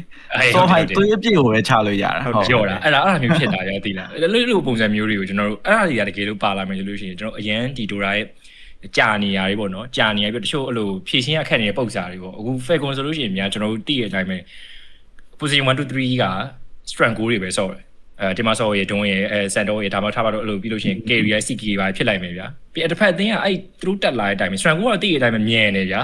ဟိုတခြား agility goal တွေပါတဲ့စားလို့ရှိရင်ညံတဲ့အချိန်မှာဒီကောင်တွေဖြည့်ရှင်းရနေရဖြည့်စည်းလုံးဝမရှိသေးတဲ့အခြေအနေမျိုးဖြစ်ဟော BKB ဝင်လာငါတို့ဝင်ပြီးဆော့တာငါတို့ဘာလို့ကဝိုင်းခံလိုက်ကြမယ်ကွာဆော်ရရှိနေတယ်ဒီကောင်တွေပြန်ပြီး counter play လုပ်ရမယ် mechanic မျိုးကတော်တော်ကိုရှားပါနေရမျိုးသူကတွေ့ရဒိုရာမှာဆိုလို့ရှိရင်ပေါ့နော်အဲ့လိုပုံစံမျိုးကျွန်တော်အဲ့ဒါလေးပြောချင်ဟုတ် Prosin ကတော့ဟုတ်တယ် Prosin ကတော့ကို roster ပြောတဲ့ဟာကတော်တော်အရေးကြီးတယ်ဒါ Prosin ဆိုပေမဲ့လည်းကျွန်တော် casual play မှာဒီ game တွေကတော့အကုန်လုံးကတော့ဟုတ်ပါတယ်လိုတာတော့အမှန်ပဲပြဿနာကတော့ player တွေပဲပေါ့နောက်တစ်ခုက player တွေကဘာဖြစ်လဲဆိုတော့ကျွန်တော်တို့ FF ဘယ်သူမှမရိုက်ချင်ဘူး Dota player တွေကဟုတ်တယ်နောက်ဆုံး second အထိလှုပ်ချင်တယ်အဲ့တော့ပြဿနာဘာဖြစ်သွားလဲဆိုတော့ဒါကျွန်တော်အမြင်ပေါ့နော်ကျွန်တော် Dota အခု update တွေပေးလာပြီဗျာပေးလာတဲ့အချိန်မှာသူတို့ကဘာထည့်လဲဆိုတော့ဒီအချိန်ကို base ပြီးတော့လုပ်တဲ့ objective တွေအများကြီးရှိတယ်3မိနစ်မှာ boundary run ကောက်ရမယ်2မိနစ်မှာ water run ကောက်ရမယ်5မိနစ်မှာ power run ကောက်ရမယ်ပြီးရင် Roshan ဘယ်နှမိနစ် Tormenta ဘယ်နှမိနစ်ပြီးဟိုပြော experience run ကဘယ်နှမိနစ်အဲ့လိုမျိုးတွေသွားတဲ့အပြင်ကိုအခုကကျွန်တော်မိနစ်60ကြာအောင်မှလာမယ် tier ဒီ tier 5 neutral item တွေဆိုတာထပ်ပါလာပြီသူတို့အဲ့ဒီဟာတွေလောက်ရရွယ်ချက်ကလည်း damage တွေအများကြီးထွက်လာအောင်ပို့ပြီးတော့ကြိတ်လို့ရအောင်မြင်မြန်သေးပါတယ်မြင်မြန်ပြတ်အောင်ဆိုပြီးလုပ်တယ်ဒါပေမဲ့ Dota ရဲ့အဓိကအားနည်းချက်တော့မဟုတ်ဘူးပေါ့နော် Dota game အဓိကရှေ့ရတဲ့အဓိကပြဿနာနှစ်ခုက FF ရိုက်လို့မရတာရယ်နောက်တစ်ခုက Bind Back ပဲအဲ့ဒီနှစ်ခုရှိတာဖြစ်တဲ့အတွက် Bind Back ဖို့စုမယ်ဆိုတဲ့ concept ကကျွန်တော် Dota player တွေထဲမှာရှိတယ်အဲ့ Bible ဘိုးဆိုတာလည်းခုနကပြောသလိုမျိုး reliable goal ပေါ်အများကြီးမူတည်တာဖြစ်တဲ့အတွက် save ရတဲ့ပတ်စံကိုရဖို့အတွက်ခုန objective တွေကမလုပ်လို့လည်းမရပြန်ဘူး tower ယူပြီးတော့ရရ reliable goal လား Roshan ကေးပြီးတော့ရ reliable goal လား Roshan အခုဆို Roshan reliable goal ပေးရလားမပေးရလားကျွန်တော်သေချာမသိဘူးပေးတော့ပေးသေးတယ် reliable goal ပဲလားဟုတ်အဲ့လိုမျိုးတွေရှိတာဖြစ်တဲ့အတွက်အကုန်လုံးက Dota ရဲ့ concept ကိုပါဗျအမှားခံတယ်မှားသွားလဲစောက်ကြည့်မဆိုင်ဘူးငါတို့ပြန်ပြီးတော့ဆယ်လို့ရတယ်ဆိုတဲ့ဟာပေါ်ဖြစ်နေတာဖြစ်တဲ့အတွက်အဲ့ဒါကိုဒီ game developer တွေအခုပေါ့နော်Ice Pro ပဲထားပါတော့ Ice Pro ကဘာလုပ်မလဲဆိုတော့ဟုတ်ပြီ game ကြလာတဲ့ဒီတိုင်အောင်မင်းတို့ game ကိုအပ်လို့ရအောင်ငါတို့ဒါလုပ်ပေးမယ်ဆိုပြီးတော့လုပ်တာအရင်တော့ဆိုရင်ကျွန်တော်ဟို Pro ပွဲမှာမိနစ်100ကျော်တဲ့ပွဲတွေလည်းရှိခဲ့တယ်ဒါပေမဲ့ဒီတလောမှာတော့အဲ့လောက်တော့မရှိတော့ဘူးဒီ50 60ဝန်းကျင်နားလောက်တော့သွားတယ်ဆိုတော့အောင်မြင်တယ်ပဲပြောရမလားသူတို့ implement လုပ်လိုက်တဲ့ဟာလေအဲ့လိုမျိုးဖြစ်တော့ new player မလာတော့တာလေအဲ့ဒါပဲနောက်ကျွန်တော်တို့မိနစ်60လောက်အထိကို pressure ကြီးနဲ့ဟိုပြောရရင်ဗျာ game တစ် game ဆော့မယ်ဆိုကျွန်တော်မိနစ်60လောက်ကဒီနေ့ကုန်သွားကျင်းသေးပြီအဲ့လိုမျိုးတွေးထားလို့ရတဲ့အခြေအနေပေါ့နော်အဲ့လိုမျိုးဖြစ်နေတာ League of Legends နဲ့ Dota နဲ့ကွာတဲ့အဓိကပြဿနာကျွန်တော်ပြောနေတယ်ဘယ်လို League of Legends ပဲပြန်ရောက်သွားတာဟောဟိုပါပေါ့အဲ့လိုပေါ့ဒီ item တွေပါလေလိုတယ်ဟုတ်တယ်ကျွန်တော်သိပြီကျွန်တော်အဓိကပြောချင်တာကဗျာ League နဲ့ Dota နဲ့ game နှစ်ခုကိုရှင်ပြီးတော့အခုကျွန်တော်အမြင်ပေါ့နော်ကျွန်တော်အမြင်မဲ့နော်ဟိုအပြစ်ပြောရင်လည်းကျွန်တော်ပဲပြောလို့ရတယ်အဲ့လိုမျိုးကြိုပြီးတော့စကားခံတာကျွန်တော်ကဆွတ်ထည့်လို့ရပါဖြစ်အေးအေးဟုတ်အဲ့လိုမျိုးဆိုတော့ဟိုလီနဲ့ Dota ဗျာ Dota မှာ Bind Back လောက်တဲ့စနစ်ပါတယ်နောက်ပြီးတော့ဒီ reliable goal စနစ်ပါတယ်နောက်ပြီးတော့ခုနကပြောတဲ့ဟာဟိုပါပေါ့ FF လောက်လို့မရဘူး forfeit လောက်လို့မရတဲ့ဟာပါတယ်လီမှာကြတော့အဲ့ဒါတွေမပါဘူးနောက်ပြီးတော့လီရကြတော့သူကဘယ်လိုမျိုးလဲဆိုတော့ကျွန်တော် fighting game လို့ပဲကျွန်တော်ဆိုအမြဲပြောရတယ်ကျွန်တော်ဟို League of Legends fighting game ကို mobile ပုံစံလောက်ထားတာကိုကအခုတကောင်ကင်နေဗျာအဲ့တကောင်ကိုပဲတေချာ train ပြီးတော့စော့နေလို့ရှိရင်တော့တကိန်းနဲ့တကိန်း feeling ကြရမတူကိုဒီ scale လေးကိုပို့တက်လာတယ်ဗျာဥပမာဟို Dota မှာဆိုရင်ကြတော့ Dota knowledge ကအခု possession 5 စော့မယ်ဆိုရင်တော့ possession 5အကုန်လုံး knowledge ကိုတိမှရမှာတစ်ဖက်ကကောင်ကို counter ထောက်ဖို့ map control ကိုဘယ်လိုယူဖို့ဥပမာဟိုဘက်က nature prophet ပါလာရင်ကိုယူရမယ့်ကောင်ကခုဖြစ်သွားတယ်အောက်ဘက်က nature prophet လိုမျိုး mobility မဟုတ်ဘဲနဲ့တက်တကောင်ပိုင်းကိုယူရမယ့် support ကတစ်မျိုးဖြစ်သွားတယ်အဲ့လိုမျိုးယူရမယ့်ဟာဒီများတယ်လီမှာကြတော့ကျွန်တော်တို့ဟို challenger run ကို professional run ကိုခဏမေ့ထားလိုက်အခုကျွန်တော်ဆော့မယ်ဆိုလို့ရှိရင်ကဲဟုတ်ပြီJace ပဲထားပါတော့ဗျာအခု arcane ထဲမှာလည်းပါတယ်ကောင် Jace ဆော့မယ်ကဲအပေါ်လန်းသွားမယ်ဟိုဘက်ကကြိုက်တဲ့ top ကောင်လာဒီကို Jace ရဲ့ combo လေးတွေစမ်းကြည့်နေရင်နဲ့ ကိုကတစ်ခုတက်တစ်ခုပို့ပြီးတော့ improve ဖြစ်လာတဲ့ပုံစံမျိုးဗျာအဲ့လိုမျိုးဆိုတော့ main ပြီးသွားရတဲ့ကာချာမျိုးကိုသွားတယ် Dota မှာ main ပြီးသွားလို့မရအောင် main ပြီးသွားလို့မရတော့အရသာ2မျိုးဖြစ်နေ hero အစုံစော်ပြီးတော့ကျယ်ပြန့်တဲ့ဒီ battle တွေကိုကြိုက်တဲ့လူတွေက Dota ကိုကြိုက်တယ်ဒီလိုမျိုးတစ်ကောင်တည်းကို main ပြီးတော့ကိုပိုကျွမ်းလာကို skill ကို improve ဖြစ်အောင်လုပ်ရတာကိုကြိုက်တဲ့လူက Leo သွားတယ်အဲ့လိုပုံစံမျိုးဖြစ်နေရပါဆိုတော့game ကျွန်တော်အမြင်အရပြောရမယ်ဆိုလို့ရှိရင် Dota ကိုပွဲတွေမကြအောင်လုံနိုင်မှအဖြစ်အကုန်လုံးကဟောဖြစ်မှာအဲ့ဒီပွဲတွေမကြအောင်လုံနိုင်မှဟုတ်ပွဲတွေမကြအောင်လုံနိုင်မှဆိုတဲ့အပိုင်းမှာကြားပြန်တော့လေကျွန်တော် community တွေကလူတွေလက်ခံတဲ့အပြောင်းလဲဖြစ်ဖို့လိုသေးတယ်အဲ့လိုမျိုးပေါ့ဥပမာဗျာကျွန်တော်တို့အခုဆိုလို့ရှိရင်ပွဲတွေကိုအခုဆိုမိနစ်100ကျော်တဲ့ပွဲတွေတိတ်မရှိတော့ကျွန်တော်မြင်တယ်လို့ပေါ့နော် pro ပွဲတွေမှာဆိုလို့ရှိရင်လည်းမိနစ်60အများဆုံးပဲ80အဲ့ဒီဝင်ကျင်လောက်တွေတော့ဖြစ်သွားပြီဟုတ်ကျွန်တော်တို့အဲ့ဒီဟာ tournament စလို့ရှိရင်လောင်းလို့ရရှိရသိရမလားဟုတ်တယ် NR လေးဘယ်ပွဲမှမကြုံဘူးပါအဲ့ဒါလောင်းလို့ရအဲ့လိုမျိုးတော်တော်များများမှာ80 NR တွေမှာတွေ့ရများနေဆို80လောက်ပဲရှိရလို့ပြောလို့ရတော်တော်များအဲ့80လောက်ရှိရဆိုတာလေကျွန်တော်မိနစ်60 TR fight ကြောင့်ရှိနေတာဟုတ်အဲ့လိုမျိုးပေါ့နော်ကျွန်တော်တို့အဲ့ဒီဟာကိုဘယ်လိုရှော့မလဲတာဘိုပါဆိုလို့ရှိရင်ကျွန်တော်တို့ကနောက်ဆုံး TR မိနစ်30မှာTR5 ကအဲ့လိုမျိုးရတာပေါ့နော်ဆိုတော့ကျွန်တော်တို့ TR5 ရဲ့ range တွေပြီးခုနလိုအချိန်နဲ့လိုက်ပြီးတော့လုပ်တဲ့ objective တွေအဲ့ဒါတွေအကုန်လုံးအရင်ဆုံး short ရမယ်ဗျာတကယ်လို့ forfeit ကိုလည်းမထည့်ခြင်းဘူး canvas mechanism ကိုလည်းဒီတိုင်းထားခြင်းနဲ့ဆိုလို့ရှိရင်ကျွန်တော်ဒီအချိန်နဲ့ပတ်သက်တဲ့ဟာတွေအကုန်လုံး short ရမယ်ကျွန်တော်အဲ့ဒါကိုမြင်တယ်အဲ့ဒီဟာ bro sorry ပြီးသွားကြပြောဆက်ပြော bro no မပြီးပြီဟုတ်ပြောကိုလေးမသဘောတူကြောင်းထောက်ကန်ကြအောင်ပြောချင်ကျွန်တော်ပြောခဲ့တယ်မလားRTS နဲ့တူလာပြီဆိုတာလေTI ကိုတော့ကျွန်တော် positively qualify match ဘာညာတွေကကျွန်တော်ဟိုပါပဲ highlight တွေပဲကျွန်တော်ကြည့်လိုက်တော့တယ်ဒါပေမဲ့နောက်ဆုံး final semi final ဘာညာအဲ့ဒီရောက်ပြီဆိုတော့ကျွန်တော်ပြည့်ကြည့်တယ်ပေါ့နော်ဘာလဲဆိုတော့RTS နဲ့အရန်တူတယ်ဆိုတာကကျွန်တော်ဒီလိုမျိုးပြောတာ RTS မှာဆိုလို့ချင်းဆော့ဘူးတယ် brother Starcraft တွေပါဆော့ဘူးလားတော့မသိဘူးပေါ့နော်ကျွန်တော်တို့ဆော့ပြီဆိုလို့ချင်းDota မှာလည်းခက်စစ်စင်ပါမယ်အစကတည်းကပေါ့နော်early push timing window နဲ့20 minutes or so ကို push လုပ်ချင်တာ high ground တက်ချင်တဲ့ com လိုမျိုးတွားချင်တာဒါမှမဟုတ်ရှင်long game သိရမလားရင်တော့Chinese Dodo လိုမျိုးကြိုက်တယ်လို့မျိုးသိရမလားprotect one carry ဖင်ပိတ်ပြီးတော့အဲ့ carry တကောင် farm ဖို့ burning ရဲ့ AMN ဖြစ်army ရဲ့ဘာပဲဖြစ်ညာပဲဖင်ပိတ်ပြီးတော့ခံပြီးတော့ကစားပေးပေါ့နော်အဲ့လိုမျိုးဟာမျိုးဆော့ချင်တာပါညာ long run economy run ကိုကစားတဲ့ဟာမျိုးမှာလည်းအတူတူပဲRTS game တွေမှာလည်းအဲ့လိုမျိုးအတူတူပဲသိရမလားတချို့ server မှာဆိုလို့ချင်း Zerg တွေဆော့ပြီးဆိုလို့ချင်း Zerg တွေက rush လိုမျိုးအကောင့်ထွက်တာမြန်တယ်ဒါပေမဲ့ economy ဆော့ပြီးဆိုလို့ချင်း economy နဲ့ဆော့လို့ရတယ် base တခုတည်သွားလဲကိစ္စမရှိတော့တခြား base တွေရှိတယ်တခြား scan တွေရှိတယ်ဘာညာရှိတယ် economy ကိုရှုံးတာတဲ့ကိုကပိုမြတ်နေတဲ့အတွက်ကြောင့်မလို့ကို don't give a shit ဆိုတော့အခုက Dota နောက်ပိုင်းမှာပေါ့နော်ကျွန်တော် game ပို့ပြီးတော့ဟိုလို့ရ tier 5 item ဘာညာကကျွန်တော်သဘောကျတာပါလဲဆိုတော့ဗျာနည်းနည်းလေး RNG element လေးထည့်ထားပေးတယ် RNG element ဆိုတာဘာလဲဆိုတော့tier 5မှာတော့ခုနောက်ပိုင်းမှာဆိုလို့ရှိရင်လုပ်ပြီးဆိုလို့ရှိရင်ဗာလဲကိုကြိုက်တဲ့ item ရွေးလို့ရပါပြီဗျာအရင်ကဆိုလို့ရှိရင်လုံးဝ random လည်းဖြစ်တယ်ပေါ့နော်နောက်ပြီးတော့ up to tier 5သွားနေတဲ့အချိန်မှာလည်းကျွန်တော်တီးတလောက်ဆိုလို့ရှိရင်အတောက်လျှောက် random ပဲကြာတာဟုတ်တယ်မလားဆိုတော့ကြာတာပုံမှန်မူတီးဘာညာပြီးနည်းနည်းလေးအဲ့လိုမျိုးကစားတဲ့ဟာလေးနည်းနည်းပြောင်းသွားရှိမှာပေါ့နော်ဆိုတော့အဲ့လိုမျိုးနည်းနည်းလေး random ဖြစ်တဲ့ RNG element လေးတွေထည့်ပေးတာလည်းမစိုးဘူးပေါ့နော်ကျွန်တော်ကတော့ဗာလဲဆိုတော့အရင်အသေးရတာဗာလဲဆိုတော့ map site ကိုပိုကြီး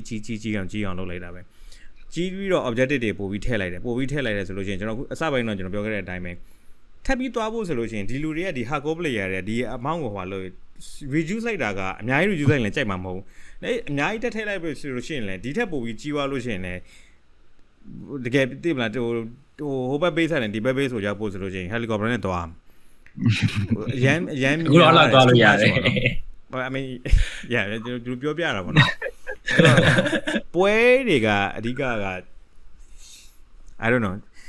league လိုမျိုးတချို့ဟာတွေ implement လုပ်တယ်ဆိုလို့ရှိရင်လည်း clause ဆဲခံမှသိရမလားပို့ပြီးတော့ဟိုပြောင်း buyback တွေဆိုလို့ league မှာလုံးဝ buyback မရှိ wipe out ဖြစ်သွားပြီဆိုလို့ရှိရင်ဟိုဖြစ်တယ်ပေါ့နော်ဒါမှမဟုတ်ချင်း objective တွေကိုလည်းအရန်ရေးကြည့်တဲ့ objective တွေလည်း cluster အနေနဲ့အရန်လုံးဝ fight နိုင်အောင်ထားတာပေါ့နော်တခါလေကကျွန်တော်အရန်အသေးအဆုံးပါလဲဆိုတော့Roshan pit မှာ posture လုပ်နေတာ Roshan pit မှာ posture လုပ်ပြီးတော့ sound ဟိုဘက်ဆန်ဒီဘက်ဆန်ဟိုဘက်ဆန်ဒီဘက်ဆန်နောက်ပြီးဘာမှဖြစ်လာတယ်ကြီးဆိုတော့ farm မောနည်းအရင်စောက်ချိန်ကို အသေးရညာဟိုဘက်မှာဆိုလို့ရှိရင် Baron Pit မှာချပြီးပါညာဟုတ်ပြီဟိုမှာဟို TI နဲ့ဆိုတော့ TI တော့ဖြစ်တယ် T1 နဲ့ shit SK နဲ့တုံးဝပွဲဆိုလို့ရှိရင်ဟို Figaro ပွဲရှုံသွားတဲ့ပွဲဆိုလို့ရှိရင်ဗျာဟိုကအကောင့်တွေက Dragon Soul ယူခြင်းတယ် Dragon Soul ယူခြင်းတော့ဒီဘက် Dragon Soul ယူတယ်ဆိုလို့ရှိရင်ပေါ့နော်ဟိုဗာလဲ T1 ကနေပြီးတော့ Baron Human ဆိုပြီးတော့အဲ့လိုမျိုး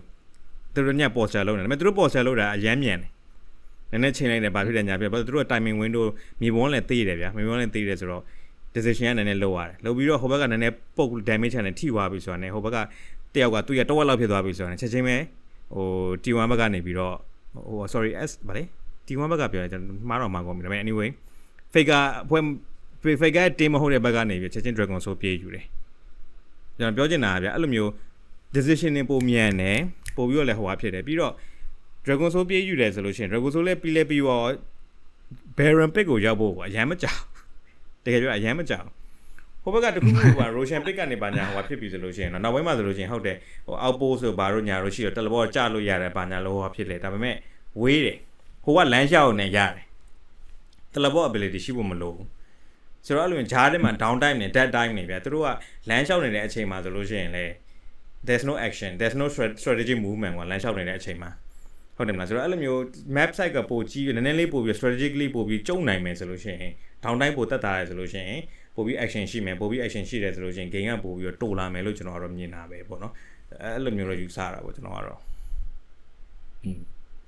့ပြီးတော့ကအဲ့ဟိုဒိုရာမာပေါ့နော်အဲ့လိုတိတ်ခုနကပြောလို့အဲ့တိတ်အားမရ objective တွေမှာပါတဲ့ဥစ္စာပါလေဆိုတော့ Russian Pit ကတိတ်ပြီးတော့ punishment အရင်မရှိဘူးလို့ထင်တယ် yes ဘယ်လိုပဲဆိုလို့ရှိရင် shred တယ်ဟုတ်တယ် shred တာမှာလုံးဝအဲ့လိုလုံးဝ half အထိ shred လိုက်တာဗျာသိလားအဲ့တော့ဒီ Baron လိုချင်တဲ့အသင်းကဘယ်အသင်းကလိုချင်မလဲတာနဲ့အသင်းပေါ့ဗျာတည်ရမလားတာနဲ့အသင်းက land တက်ချင်တယ်ဒီ Baron ကနေရတဲ့ effect တွေငါတို့ land ကို minion တွေ buff ပြီးတော့ငါတို့တက်ကြမယ်ဆိုတဲ့ပုံစံမျိုးနဲ့သွားတယ်ဗျာ Russian ယူတဲ့အသင်းကလည်းအဲ့လိုပဲ Russian ယူတဲ့အသင်းကနိုင်နေအသင်းဆိုတာတဲ့အဲ့လိုတာနဲ့အသင်းကပဲငါတို့ land တက်ဖို့ high ground တက်ဖို့အတွက်ကိုသွားယူတဲ့အချိန်မှာ Russian ကနေပြန်ပြီး punishment တော်တော်ကိုနေနောက်ပိုင်းတော့ထည့်လာတယ်ထည့်မလာမဟုတ်သူကလို့ AoE damage လေးပေးတယ်ဒါပေမဲ့အဲ့ဒါတော်တော်နေပြီးတော့9 round တော်တော်ကြာတယ် Russian စီမှာတော်တော်ကြာတယ်ဗျာပြီးတော့ discount ဖြစ်တယ် online လို့ရှိရင်အဲ့ဒါလေးပဲပြင်ပြီးတခါလေးကြာဟိုအဲ့ဒါတော့ဟိုပါပေါ့နော်ဟိုrandom ပေါ့နော်ထိတ်ခေါက်လာနေပါရှိတယ်လမ်းပြီးတော့အဲ့လိုမူရက်ဟာတွေပါအဲ့လိုမျိုးလောက်ပဲအဲ့ဒါလွင် Russian မှာ punishment အရင်နဲ့တော့ဘာဖြစ်လဲဆိုတော့နေနေအတင်းရနေပြီးဒီ Russian Pit ထဲကိုဝင်ဖို့ဒီ Russian Pit ကိုလာပြီး engage လုပ်ဖို့ဆိုတာစဉ်းစားရအရင်ခက်ပြီးတော့ဟိုအရင်ပုံများနေပေါ့နော်စစ်စရာတွေလည်းအများကြီးရှိလာတယ်ဗျအဲ့ကြလို့ရှင် Russian Pit ကိုနောက်ကိုသွားစစ်မလား Russian Pit ထဲမှာဘယ်နှယောက်ရှိရလဲ Russian Pit ထဲကဘာရှိလို့ငါတို့ကဘယ်လိုစပေးပေးမှာလဲအဲ့လိုမျိုးပုံစံမျိုးတွေခက်လာရပေါ့နော်ဟိုမှာကျအဲ့လိုမဟုတ်လီးမှာပေါ့နော်ဟိုမှာတော့မဟုတ်ဘူးလီးမှာကျတော့တာတဲ့အတင်းကိုသွားမင်းလာထိရမလားဘာတော့မင်းအမှနာသွားပြီအဲ့ဒီကနာနေပြီစပြီးတော့တစ်ဖက်ကလာပြီးလို့စပေးပိုင်းနည်းနည်းလေးအပုတ်ခံရတာဘာညာမျိုးဖြစ်လို့ဆိုရင်လုံးဝဒါတစ်ဖက်ကဒီနှိမ့်နေအတင်းอ่ะပေါ့နော် advantage ပြန်ပြီးတော့ပြင်ရသွားတဲ့အခြေအနေမျိုးတွေဖြစ်နိုင်တာတွေအများကြီးရှိနေတယ်ဟိုအဲ့ league မှာကြတော့ပေါ့ဟုတ်ပို့ပြီးတော့ comeback mechanic တွေပိုများတယ်လို့ပြောမလားဟုတ်တယ် comeback mechanic တော်တော်ကိုများတယ်ပြောလို့ရတယ်အထူးသဖြင့် error ဆိုလို့ရှိရင်လည်းတော်တော်ကို OP ဖြစ်တဲ့buff တစ်မျိုးပဲပေါ့နော်ဟို error ကိုပြန်မျိုးကြည့်မယ်ဆိုလို့ရှိရင်လည်းကျွန်တော်တို့ဒီ one minute software နေရာမှာတော့ error ရတဲ့အတင်းတစ်ဖက်က Baron ယူတယ်ကျွန်တော် error နဲ့ပြန်ထွက်လိုက်တယ်ဗျာပြီးရင်အကုန်လုံးတက်လာတဲ့မြောက်ကောင်တွေအကုန်လုံးကျွန်တော် error နဲ့ရိုက်တက်ပလိုက်တယ်တလန်နဲ့ပြန်ပြီးတော့တက်အပ်သွားတာပါမျိုးအဲ့လိုပြန်လုပ်လို့ရတယ်ပေါ့နော်ဒိုရာမှာလည်းမရှိဘူးတော့မဟုတ်ရှိရရှိရ Tomato mechanic ကလည်းအဲ့လိုမျိုး punish ဖို့အတွက်သူတို့ဒီ Tomato မှာထဲ့တော့ပြီးရဗျာဒါပေမဲ့ဘာဖြစ်နေလဲဆိုတော့ player ဟုတ်တယ်တိလားအကူပြောဆိုရအဲ့ဒါဖြစ်တယ်ဗျာပြီးတော့ခုက advantage ရတဲ့ site တွေပြန်ပြီးတော့ဖြစ်နေတယ်သူတို့အဲ့ဒါကိုတက်နိုင်တဲ့လောက် short ချဖို့အတွက်ပေါ့နော်အဲ့လိုအပေါ် down နဲ့ out down တွေကိုသူပြောင်းလိုက်တယ်ဗျာအရင်တော့ Tomato ပေါ်တဲ့နေရာဒီနေရာတွေမှာမဟုတ်ဘူးအရင်တော့ဆိုလို့ရှိရင်ကျွန်တော်အဲ့ကို site ဘက်မှာနှစ်ဖက်အထွက်မှာဘေးအထွက်လေးမှာပေါ်တာဗျာအဲ့နေရာနေမှာ Tomato တွေသူကဟိုပြောင်းကြည့်လိုက်တယ်ဒါပေမဲ့ထင်တယ်လို့အလုံးမဖြစ်ဘူးပိုဆိုးလာတယ်တာတဲ့အတင်းကရတယ်ဆိုတဲ့ဟာမျိုးပဲထက်ဖြစ်နေတော့မယ်အခုဒီလေပိုရောင်ဟိုတော့ကြတော့ပြဘူးလဲဆိုဟို trade ဖို့ပေါ့နော် Russian သွားယူနေလို့ရှိရင် Russian နဲ့သွား Tomato နဲ့ပြောင်းပြန်ပေါ်တာဟို Dora 2မှာကြတော့ Russian ယူနေ Tomato လေးဝင်ယူလိုက်မင်းတို့ကအဲ့ဒါလေးနဲ့ဟိုကက်မက်ကိုလေးပါလေးရှာဖို့ပုံစံမျိုးကိုရအဲ့လိုမဟုတ်တော့အတင်းတော်တော်များ Tomato ဝင်ပြီးတော့တာတဲ့အတင်းတာလို့မိနစ်20ကြာလို့ရှိရင်ဝင်ပြီးတော့ဖြိုသွားပလိုက်ဖြိုသွားပြီးတော့အကုန်လုံးကပြန်ပြီးလစ်သွားတယ်အဲ့လိုပြန်ပြီး fan ညာပြီး Russian ပြန်ယူတယ်အဲ့လိုပုံစံမျိုးကြီးဖြစ်နေရော ဂျားထဲမှာ spawn နဲ့တိုင်းနေရလေအဲ့နည်းနည်းလေးပြန်ပြီး adjust လုပ်ဖို့လိုမယ်လို့တော့ကျွန်တော်ထင်တာပဲတော်တော်ကြာလို့ပြောရ7 minute လားမသိနော်ဟုတ်တယ်မလားအမှန်ပြီ7 minute 20လားမသိအဲ့လောက်ကြာအဓိကတော့ဟုတ်အဓိကတော့ဒီ game ကို develop လုပ်တဲ့စတိုင်ချင်းกว่าတာလည်းပြောရမယ်လီမှာဆိုရင်ကျွန်တော်တို့2019လောက်ကစော့ခဲ့တဲ့လူတယောက်ကိုဟို2025လီကိုစော့ခိုင်းလဲတိတ်ပြားစားမပြောင်းလဲပါဘူး Dragon ရှိမယ်ဘာရနေရှိမယ် map ထဲမှာဟို Dragon Soul ပြောင်းသွားလို့ရှိရင်ကျွန်တော် map ဟိုဟာလေးလေ ambient လေးလိုက်ပြောင်းတာအသီးလေးတွေပြောင်းတယ် portal ပေါက်လေးပြောင်းတယ်ဒါတော့ပဲအခုဆိုဒီ2025ဆို Attack Game ကြီးပါလာဗျာဒါပဲကျန်တာကဘာ true ရှိလဲဆိုတော့ဟိုကောင် Rift Herald လားအဲ့ဒီကောင်ဆိုလို့ရှိရင်လည်းကျွန်တော်တို့ဝင်စီးလို့ရတဲ့ဟာဖြစ်သွားတယ်ခု2025မှာဆိုလို့ရှိရင်အဲ့လိုမျိုးကျန်တဲ့ဟာတွေက true ပြောင်းလာဆိုအဲ့လိုမရှိဘူးဒါပေမဲ့ mobile legend copy လိုက်ပြီလားမ copy ရသေးဘူးเนาะလိုက်ဝင်စီးလို့မ copy ရသေးဘူးဒီမှာတွန်းနေတယ် okay sorry okay ကြိုက်တယ်အဲ့လိုမျိုးကြိုက်တယ်အဲ့တော့ဟို game ကို improve လုပ်တဲ့ပုံစံမျိုးပေါ့နော် game ကတော့လူတိုင်း update အသစ်လိုချင်တယ်အဲ့ဒီအချိန်မှာကျွန်တော် Dota ဘက်ကလူတွေလုပ်ပေးတဲ့ပုံစံရှေ့သို့အဲ့လိုမျိုးပဲသွားတာများတယ်လီဘက်ကကြတော့ထိမ့်သိမ့်ပေါ့နော်အဲ့လိုမျိုးသွားတာများတယ်အဲ့အကြောင်းမလို့လေကျွန်တော်တို့ကဒီ game timer နဲ့ပတ်သက်တဲ့အချိန်မှာလီကအများနဲ့မိနစ်30လောက်နဲ့တပွဲပြီးနေချိန် Dota ဒီတနိုင်နဲ့ချီပြီးကြာတယ်ဆိုတဲ့ကာချာကိုပြင်လို့မရဘူးဖြစ်နေတာအဲ့တော့ချိုးဟာတွေကကြောက်လေဗျာကျွန်တော်ခေါင်းမမှာနဲ့လက်ကင်ထားမယ်ကိစ္စရရှိတယ်ငါတို့ Dota ဘာလို့ superior ဖြစ်လဲဆိုရင်ဘိုင်ဘက်ရှိတယ်ပြီးတော့အဲ့ဒီဟိုပါပေါ့forfeit လုပ်လို့မရဘူးအဲ့ဒီဟာကတော့အများတန်းကျွန်တော်တို့ကဟိုဂုံယူပြီးတော့ပဲပြောရမလားငါတို့ကဒါကြောင့်ဆိုတဲ့ဟာကိုပြောလို့ရရရှိတယ်အဲ့ဒီနှစ်ခုကိုမထိပဲနဲ့လုပ်လို့ရမယ့်ဟာတွေကတော့ကျွန်တော်ခုနကလို့ကိုဒေးဗစ်ပြောတဲ့ဟာဆိုရင်ဟုတ်တယ်မြေပုံဘယ်လိုပြန်ချုပ်မလဲဆိုတာအခုမြေပုံကြီးကြည့်လိုက်တော့ famine space ကမတရားများတယ်ဗျာ10မိနစ်တစ်ခါပြန်ထွက်နေတာဗျာပိုးစိုးပတ်ဆက်ကိုရနေအခုကဟို support တွေကလည်း item တွေထွက်အဲ့လိုမျိုးဆိုတော့အကုန်လုံးကဟိုအမှားလို့ရှိရင်ပြန်ပြီးအမှားခံတာဖြစ်တဲ့အတွက်ကိစ္စမရှိဘူးရတယ်ငါတို့ထိန်းဆော့မယ် min fan ကလည်း fan ဆိုတဲ့ပုံစံမျိုးကြီးဖြစ်တော့အဲ့လိုမျိုးတော့ပို့ဖြစ်တာပေါ့နော်အဓိကကျွန်တော်တို့ map ကိုလည်းနည်းနည်းပြန်ချုံဖို့လိုတယ်ကျွန်တော်ကတော့အမြင်ဆုံးကဒီဟိုပါပေါ့ neutral item တွေပေါ့ neutral item တွေရဲ့ timing တွေကိုနည်းနည်း fix ပြန်လုပ်ဖို့လိုမယ်လို့ထင်တယ်neutral item လို့ကျွန်တော်သဘောကျတာတခုတော့ရှိတယ်ဗာလဲဟိုအမားတို့ Falcon ကနေပြီးတော့ပေါ့နော်မိနစ်60 game ဘလောက်လဲကျွန်တော်မမှတ်မိတော့မိနစ်60ရောက်ခါနီးကိုဒီကောင်တွေကဟိုတည်တယ်ဗျာမိနစ်60ရောက်ပြီဆိုလို့ရှိရင်သူက ancient နေရလို့ရှိရင် point နေအကုန်ရတယ်လေဘယ်လိုရတော့အမှသွားပြီးတော့သွားတဲ့တကောင်မို့တကောင်ကတော့သွားပြီးတော့အဲ့ဒီ ancient မှာသွား farm မှာပဲဆိုပြီးဒီကောင်နဲ့ timing ဟိုလုတ်ပြီးတော့အမှသွားဆောက်တော့လုံးဝ blind သူ့ရဲ့ဟိုဘာထားတာလေးပါလေham creep ကိုထားပြီးတော့ infest လုပ်ပြီးတော့အဲ့ဘော teleport လုပ်ပြီးတော့ gang တာလေအားမေကိုဖမ်းမိသွားတာအဲ့လိုမျိုး play တွေပေါ့နော်အဲ့လိုမျိုးဟိုအဲ့လိုမျိုးဟာတွေတော်တော်မိုက်ပါတယ် like it's such a cool moment တော်တော်လေးမိုက်တဲ့ moment strategy moment Dota ဒီအဲ့လိုမျိုးအခြေအနေမျိုးကြရင်ဘာကိစ္စကြောင့် superior ဖြစ်တယ်ဘာကိစ္စပိုကောင်းလဲဆိုတာကအဲ့ဒါစကားပြောတာအဲ့ဒါတကယ်မိုက်တယ်အကုန်ယူဖို့ကောင်းတယ်ကျန်တဲ့ everything else ကကြတော့ရန် down time ရန်များအရင်ပြင်းဖို့ကောင်းတယ်သိရမှာ RTS ပဲသူကမဟုတ်ဘယ်လောက်ပြည်တွေပါသိမှာကိုယ့်ရဲ့ carry farm နေပြီးတော့ space creator ဘာပဲပြောကိုက space creator ဘယ်လောက်ပဲအကောင့်10ကောက်ပဲကုန်းနေသိရမလား space creator ဖြစ်တယ်ဆိုလို့ရှိရင်နောက်ဆုံးတော့နိုင်တာပဲအဲ့လိုမျိုးကြီးဖြစ်တယ်ပေါ့နော်ဆိုတော့ကျွန်တော်ပြောရမလဲကျွန်တော်ပြောချင်တာကတော့ Dota သမားတွေပြောရရင်လီဆော့လီကြောင်အဲ့လောက်ကြီးမမုန်းစေချင်ဘူးစော့ကြည့်စေချင်တယ်စော့ကြည့်တင်တယ်လို့ကျွန်တော်ထင်တယ်ဟိုပြောရရင်အရန်ခတ်နေတယ်ဗျာအရန်ရှုပ်နေတဲ့အချိန်မှာကျွန်တော် Dota နဲ့ကာချာချင်းတိတ်မကွာတဲ့ဒီ game တစ်ခုအောင်ဘယ်လိုလဲဆိုတာကိုယ်တိုင်စော့ကြည့်တင်တယ်လို့ထင်တယ်အဲ့တော့မှသိမှာဗျာတချို့ဟာတွေဆိုလို့ရှိရင် Dota ကအခုဒီနောက်ဆုံးဒီ one time water ကြာမှာ unit ဖြစ်သွားတဲ့ဟာရှိတယ်ဥပမာ Haskar ဆိုလို့ရှိရင် mana မပါတော့တဲ့ဟာမျိုး Marticat ဆို intel မရှိတော့တဲ့ဟာမျိုးတကယ် League Legends ဆိုဟိုးရင်တွေကအဲ့လိုဟာတွေကအများကြီးရှိပြီသားကျွန်တော်ဘယ်ကောင်ဥပမာပြောရမယ်တခင်ကြီးပဲထားပါတော့ဗျာတခင်ကြီးရာစုဗျာ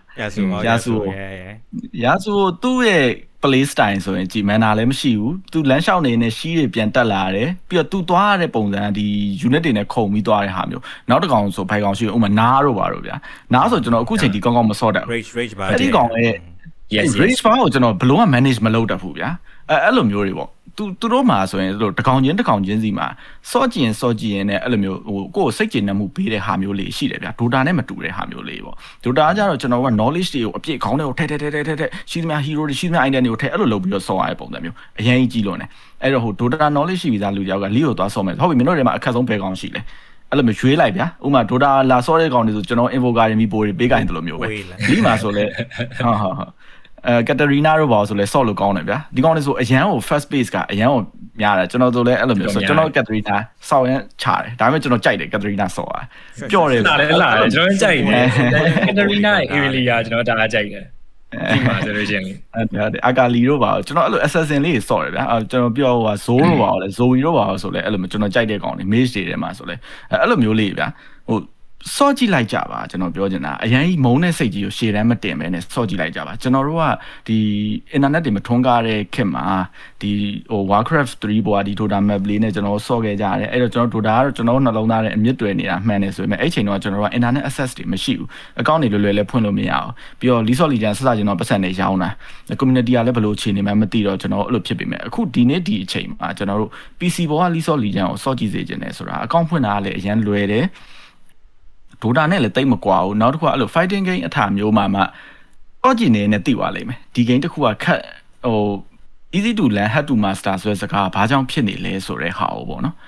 သိသွားလိမ့်မယ်ပြီးတော့နောက်တစ်ခုထပ်ရှိသေးတယ် League of Legends ဥပမာ Dota မှာဆိုကျွန်တော်တို့ Combat is real ဆိုတဲ့ဟို slang တစ်ခုရှိရပေါ့နော်ဒါက Dota player တိုင်းသိတဲ့ကိစ္စမျိုးပဲ League of Legends မှာဆိုလဲ 1v9 ဆိုတာရှိတယ်ကျွန်တော် Dota မှာ 1v9 မရှိဘူးပြောရရင် Dota 5v5 ပဲဘလို့ပဲဟိုတကောင်နဲ့ယုံရတယ်ပဲပြောအတင်းသားကိုအနေနဲ့အများတော့မှီခိုးရပဲတကောင်နဲ့လည်းအဲ့လိုယုံပြီးချလို့မရလီဆော့လီချမ်းမှာ 1v9 ဆိုတာတကယ်ရှိတယ်အဲ့ 1v9 ဆိုတဲ့ဟာဘာလဲသိဖို့ကကိုတိုင်းဆော့ကြည့်မှသိမှာအဲ့လိုကိုဒေးဗစ်ကလည်းလီတေချာအဲ့လိုမျိုးဆော့ရဲလူဆိုအဲ့ဒီဟာနဲ့ပတ်သက်ပြီးဘလို့မြင်လဲနဲ့ပြောပါအောင်ကျွန်တော်တော့ league ကိုပေါ့နော်ပြောမယ်ဆိုလို့ရှိရင် I mean အခုခေတ်မှာဆိုလို့ရှိရင်ပို့ပြီးတော့လွယ်သေးတယ် Warriors ရှိတယ်ဟုတ်တယ် Warriors cheap knock off သူ game လာတော့ cheap knock off ပါသိရမလားဒါပေမဲ့ Warriors တို့ ML တို့ ဆော့ဘူးတယ်ဆိုလို့ရှိရင်တော့ it's similar to ခက်စစ်စင်ဖြစ်တယ်ဟုတ်တယ်ဘာလဲဆိုတော့ဒါ mobile legend bash လာတော့မဟုတ်ဘူးပေါ့နော်ဒါတော့ဟိုလိုမျိုး game တစ်ခုအနေနဲ့ရှိပြီးသား format popular ဖြစ်ပြီးသား format တစ်ခုကိုယူပြီးတော့လုပ်တယ်ဆိုတာကဒါ gaming genre မှာကျွန်တော်တို့နောက်တာဒါပေမဲ့ဒါမထူးဆန်းဘူး okay ဆိုတော့ဟိုအဲ့ဒီအထားပဲပေါ့နော်ဆိုတော့တကယ်တမ်းဆော့မယ်ဆိုလို့ရှိရင်ပေါ့နော်ဒီ PC ပေါ်မှာဆော့တာက Dota player တွေကတကယ်တမ်းဆို PC သမား PC gamer တွေ PC ပေါ်မှာတော့ဆော့ပြီဆိုလို့ရှိရင်ပိုကောင်းတာလည်းပိုမိုက်တာလည်းရှိလိမ့်မယ်ကျွန်တော်တခု highlight လုပ်ချင်တာကဘာလဲဆိုတော့ဒီဥပမာဆိုလို့ရှိရင်ဟိုခုနပြောသလိုမျိုးပေါ့နော်ဒီမာနာမရှိတော့တာ Haskell ဆိုမာနာမရှိတော့တာဆိုလို့ရှိရင်သူက HP ပဲအထုံသူ့ရဲ့တွေးရိုးပဲအထုံချပြီးတော့သူကသူ့ spare တွေ cast တယ်ပေါ့နော်အဲ့ဒီဟာကဟိုးရင်တော့ Dota implement မလုပ်နေတဲ့အချိန်မှာ original leak ထွက်လာကြတဲ့ Vladimir ဆိုတဲ့ကောင်ဆိုလို့ရှိရင်တွေးရိုးသုံးလာတာဘယ်နှစ်ရှိပြီလဲကျွန်တော်ပြောချင်တာဒီ game ကို develop လုပ်တဲ့ဟာကပေါ့နော်ဒီလိုမျိုး RTS ဆိုတဲ့ဟာမှာကျွန်တော် RTS ဆိုခဏလာ RTS ဆိုတဲ့ group ကိုပဲအဲ့မှာနည်းနည်းအရင်မတက်နေဘူးဆိုလို့ရှိရင်ပေါ့နော် hero တွေကိုလည်းပို့ပြီးတော့ creative ဖြစ်တဲ့ပုံစံမျိုးတွေပို့ပြီးထွက်လာနိုင်မယ်လို့ကျွန်တော်တော့ထင်တယ်ပေါ့နော်အရန်ခက်ခဲတဲ့အရန်ဟွာဖြစ်နေတယ်မင်းတို့ဆရာကြီး invoker ဆရာကြီးလက်အရန်တော့တယ်ဘာညာမင်းတို့အရန်သိတယ်ဆိုလို့ရှိရင်ဟို Hui ဆိုတဲ့ကောင်တော့ရှိတယ်ဒါပေမဲ့ Hui ကိုမဆော့သေးချင်မင်းတို့ PC ပေါ်မှာ affiliate ဆိုတဲ့ကောင်သွားကြိုင်affiliate 200ကြီးอ่ะကျွန်တော်လည်းအဲ့ဒါပဲပြောမလို့ affiliate ကိုပဲသွားကြိုင် affiliate ဆိုတဲ့ကောင် main scale တွေကြီးလိုက်ရင်မင်းကို brain fog သွားမယ်ပြောချင်တာကွာဟိုစစထွက်လာခြင်း OP ဖြစ်နေတယ်အခုလည်းဟိုဟာဖြစ်လို့ရှိရင် OP တော့ OP ပါဒါပေမဲ့ငါတို့မပြောတော့မင်းသူ့ရဲ့ scale ဟာတွေသွားကြည့်အရင် difficulty ရင်းမှကြိုက်တယ်ဆိုတဲ့ကောင်တွေအဲ့ဒါကိုသွားကြည့် okay သူ့ရဲ့ scale ရဲ့ ability တွေဘာညာတယ်ပေါ့နော်ဟိုအများကြီးရှိတယ်သူ့ဟာနဲ့သူ difficult လည်းရှိရနောက်ပြီးတော့တခုမိုက်တာပါလဲဆိုတော့အမြဲတမ်း action က going on အမြဲတမ်း action တခုရှိတယ် map site ကတည်တယ်တည်တော့ဟိုဘယ်လိုပြောမလဲကိုလှုပ်ရှားလို့ရဟာတယ် room for တခါလေကျ room for error လဲတော်တော်လေးတည်သွားတာပေါ့နော်ဆိုတော့ punishment တော့တော်တော်ဖြစ်တယ် league မှာလဲလေ error တခုဖြစ်သွားလဲသူလေ game မှာဆိုလို့ရှိရင်စောက်ပြဿနာတက်ပြီကိုကရှုံးမှုများသွားပြီပေါ့နော်ဟိုမှာတော့ Dota မှာတော့နည်းနည်းလေး buyback တို့ဘာလို့ရှိတဲ့အတွက်ကြောင့်မလို့ပေါ့နော်အဲ့လိုမျိုးဟိုဟာရှိတယ်ဒါပေမဲ့I think it's a good exercise လို့ကျွန်တော်တို့ထင်တယ်ပေါ့နော် league ကိုတော့စောကြည့်ကြပါဟိုပတ်စံလည်းဘယ်လိုပြောမလဲစောကြည့်ဆိုတော့ဆိုကြတဲ့ကျွန်တော်ကပြောတာဟို champion နဲ့အကုန်လုံးကိုဝယ်လိုက်ပြီးတော့ skin နဲ့ဘာညာဝေးဖို့လဲကျွန်တော်ပြောတာမဟုတ် free ဆော့လို့ရတာ weekly rotation free ပေးတာအများကြီးပေးတယ်ကဲနည်းနည်းလေးဆော့လိုက်ရုံနဲ့ free champion လည်းပေးတယ် mobile legend လို့ပါပဲ free champion လည်းပေးတယ်အဲ့မှာ goal နဲ့ကြက်တဲ့ goal လို့ပဲ hero တွေကလည်းပြောမယ်ဆိုလို့ချင်းmobile genre တွေရှိတာအရင်ကြာနေပြီဖြစ်တော့ကြောင့်မလို့ hero တွေတကယ်နဲ့ခက်ဆင်နေပြီတကယ်နဲ့ပြောမယ်ဆိုလို့ရှိရင်ဒါပေမဲ့ league မှာကပို့ပြီး unique ဖြစ်တဲ့ပို့ပြီး interesting ဖြစ်တဲ့ hero တွေ champion တွေ hero တို့ most champion တို့ champion လို့ခေါ်တယ်ပေါ့နော် champion တွေပို့ရှိတယ်လို့ကျွန်တော်တို့ယုံကြည်တယ် အနည်းဆုံးတော့ scale shot ပုံများတယ် everything is scale shot point and click မရှိဘူးเนาะ okay ဒီလိုရာမှာ point and click ရှိသေးတယ်เนาะ point and click တွေရှိသေးတယ်เนาะဟိုမှာ scale shot တွေပဲကိုက scale စောက်တူလဲ land ဟိုမဖြစ်ဘူးဆိုလို့ရှိရင် scale miss သွားတယ်လိုရာမှာ point and click ရှိသေးတယ်ဆိုတော့ yeah that's ပြီးတော့ now လီကတော့တစ်ခုကအဲ့လိုပို့ပြီးတော့ true user နဲ့တတိထားမိတယ်တစ်ခုကပါလဲဆိုတော့ခုနဟိုဒီဗီဒီယိုလေးပြောသားသလိုမျိုးပေါ့နောက်ဆုံးကြလို့ရှိရင်အဲ့လိုဟိုကိုယ့်ဘက်ကတင်းနေပါနေလို့ရှိရင်ဗျာတွားပြီးတော့ကိုယ့်ရဲ့ carry ကိုအတွက်အဲ့လို space ရဖို့အတွက် space creation လုပ်ရတဲ့အခြေအနေမျိုးတွေမှာတွားတည်ရမျိုးရှိအလီမှာအဲ့လိုလုံးဝလုပ်လို့မရအဲ့ဒါအပြင်ပေါ်မှာဒီ support ရဲ့ impact ကတော်တော်ကို ADC ပေါ့နော်အဲ့သူတို့အခေါ်ဆိုလို့ရှိရင်တော့အဲ့ဟို carry ပေါ့ carry ADC ဘက်မှာအများကြီးဟို impact လည်းဖြစ်တယ်ပြီးတော့တစ်ခုက lead player တွေကိုကြည့်လိုက်လို့ရှိရင် support မဆော့ကျင်တဲ့ကောင်ဆိုတာတော်တော်ရှားတယ်ဒိုရာမာကျတော့အဲ့ဒါရှိတယ်သိလားဒိုရာမာ position 4-5 တွေဆော့ဆိုလို့ရှိရင်မဆော့ကျင်တဲ့လူရှိကျွန်တော်တို့လောက်မှဗျာအဲ့လိုအသက်တွေကြီးသွားပြီ almost slow ဖြစ်သွားပြီပါညာအဲ့လိုမျိုးထားပါတော့ကိုဒေးဗစ်တို့အသက်တွေပါကြတာမှအဲ့လောက်မှ position 4-5 ကိုလိုမျိုးစဉ်းစားတာဗျာကျွန်တော်တို့ငယ်တုန်းကဆိုလို့ရှိရင်မြစ်တွေတီပဲဆော့ရင်ဟိုကြီးအောင်ကြီးရလေဟုတ်တယ်မလားအဲ့လိုပုံစံမျိုးပေါ့နော်လီမာအဲ့လုံးဝမရှိဘူးဗျာပြီးတော့နောက်တစ်ခုကလီမာကိုရိုင်း support ပါပြန်ကယ်ပြီးလို့ရတဲ့ support မျိုးတွေရှိအထူးသဖြင့်ဘယ်လိုမျိုးလဲဆိုတော့ pike လိုကောင်တွေရှိတယ်ပြီးစီနာဆိုလို့ရှိရင်နောက်ပိုင်း leg stack တွေများလာလို့ရှိရင်စီနာပြစ်တဲ့ဥစ္စာ ADC တကောင်နီးပါးတကောင်နီးပါးတော့ ADC တောင်ကျန်းနေသူက2မိုင်လောက်ကနေပြစ်တယ်အဲ့လိုပုံစံမျိုးတွေထည့်ထားတယ်ပေါ့နော်ထည့်ထားတော့ support ဆိုတာအစလီမာဆိုလို့ရှိရင်ပို့ပြီးတော့ fan ဖြစ်နေရမျိုးတွေတော့တွေ့ရ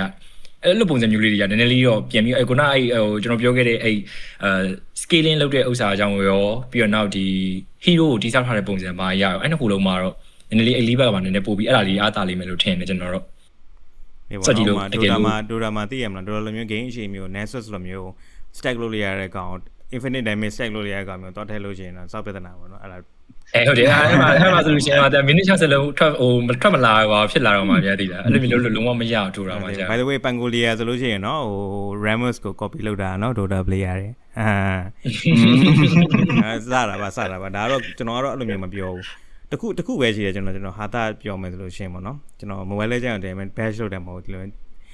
copy တာကိုဟာတာလည်းကျွန်တော်မြင်လို့ပါအရင်တော့ဆိုလို့ရှိရင်ဟိုအခုလည်းလုံးဝမှာပါဒါပေမဲ့အရင်တော့ဆိုလို့ရှိရင်တို့တွေ mobile legend ကနေပြီးတော့ hero ထုတ်ပြီးဆိုလို့ရှိရင်တော့ League of Legends ရဲ့အထာ copy ဖြစ်တဲ့ကြောင့်မလို့ hero spotlight ဆိုပြီးတော့တို့ထွက်တာရှိတယ်ထွက်ရှိတယ်ဆိုတော့တို့တွေကအစောကြီးထုတ်ပြီးဆိုလို့ရှိရင်တို့က hero spotlight လို့မခေါ်ပဲဗာလည်းမသိခေါ်ထားပါတော့အဲ့တုန်းကKatokaဆိုတာကကိုဘူးတိမလားမသိ sorry mobile legend ကြောင့်ပြောလို့ဖြစ်သွားပြီပေါ့နော်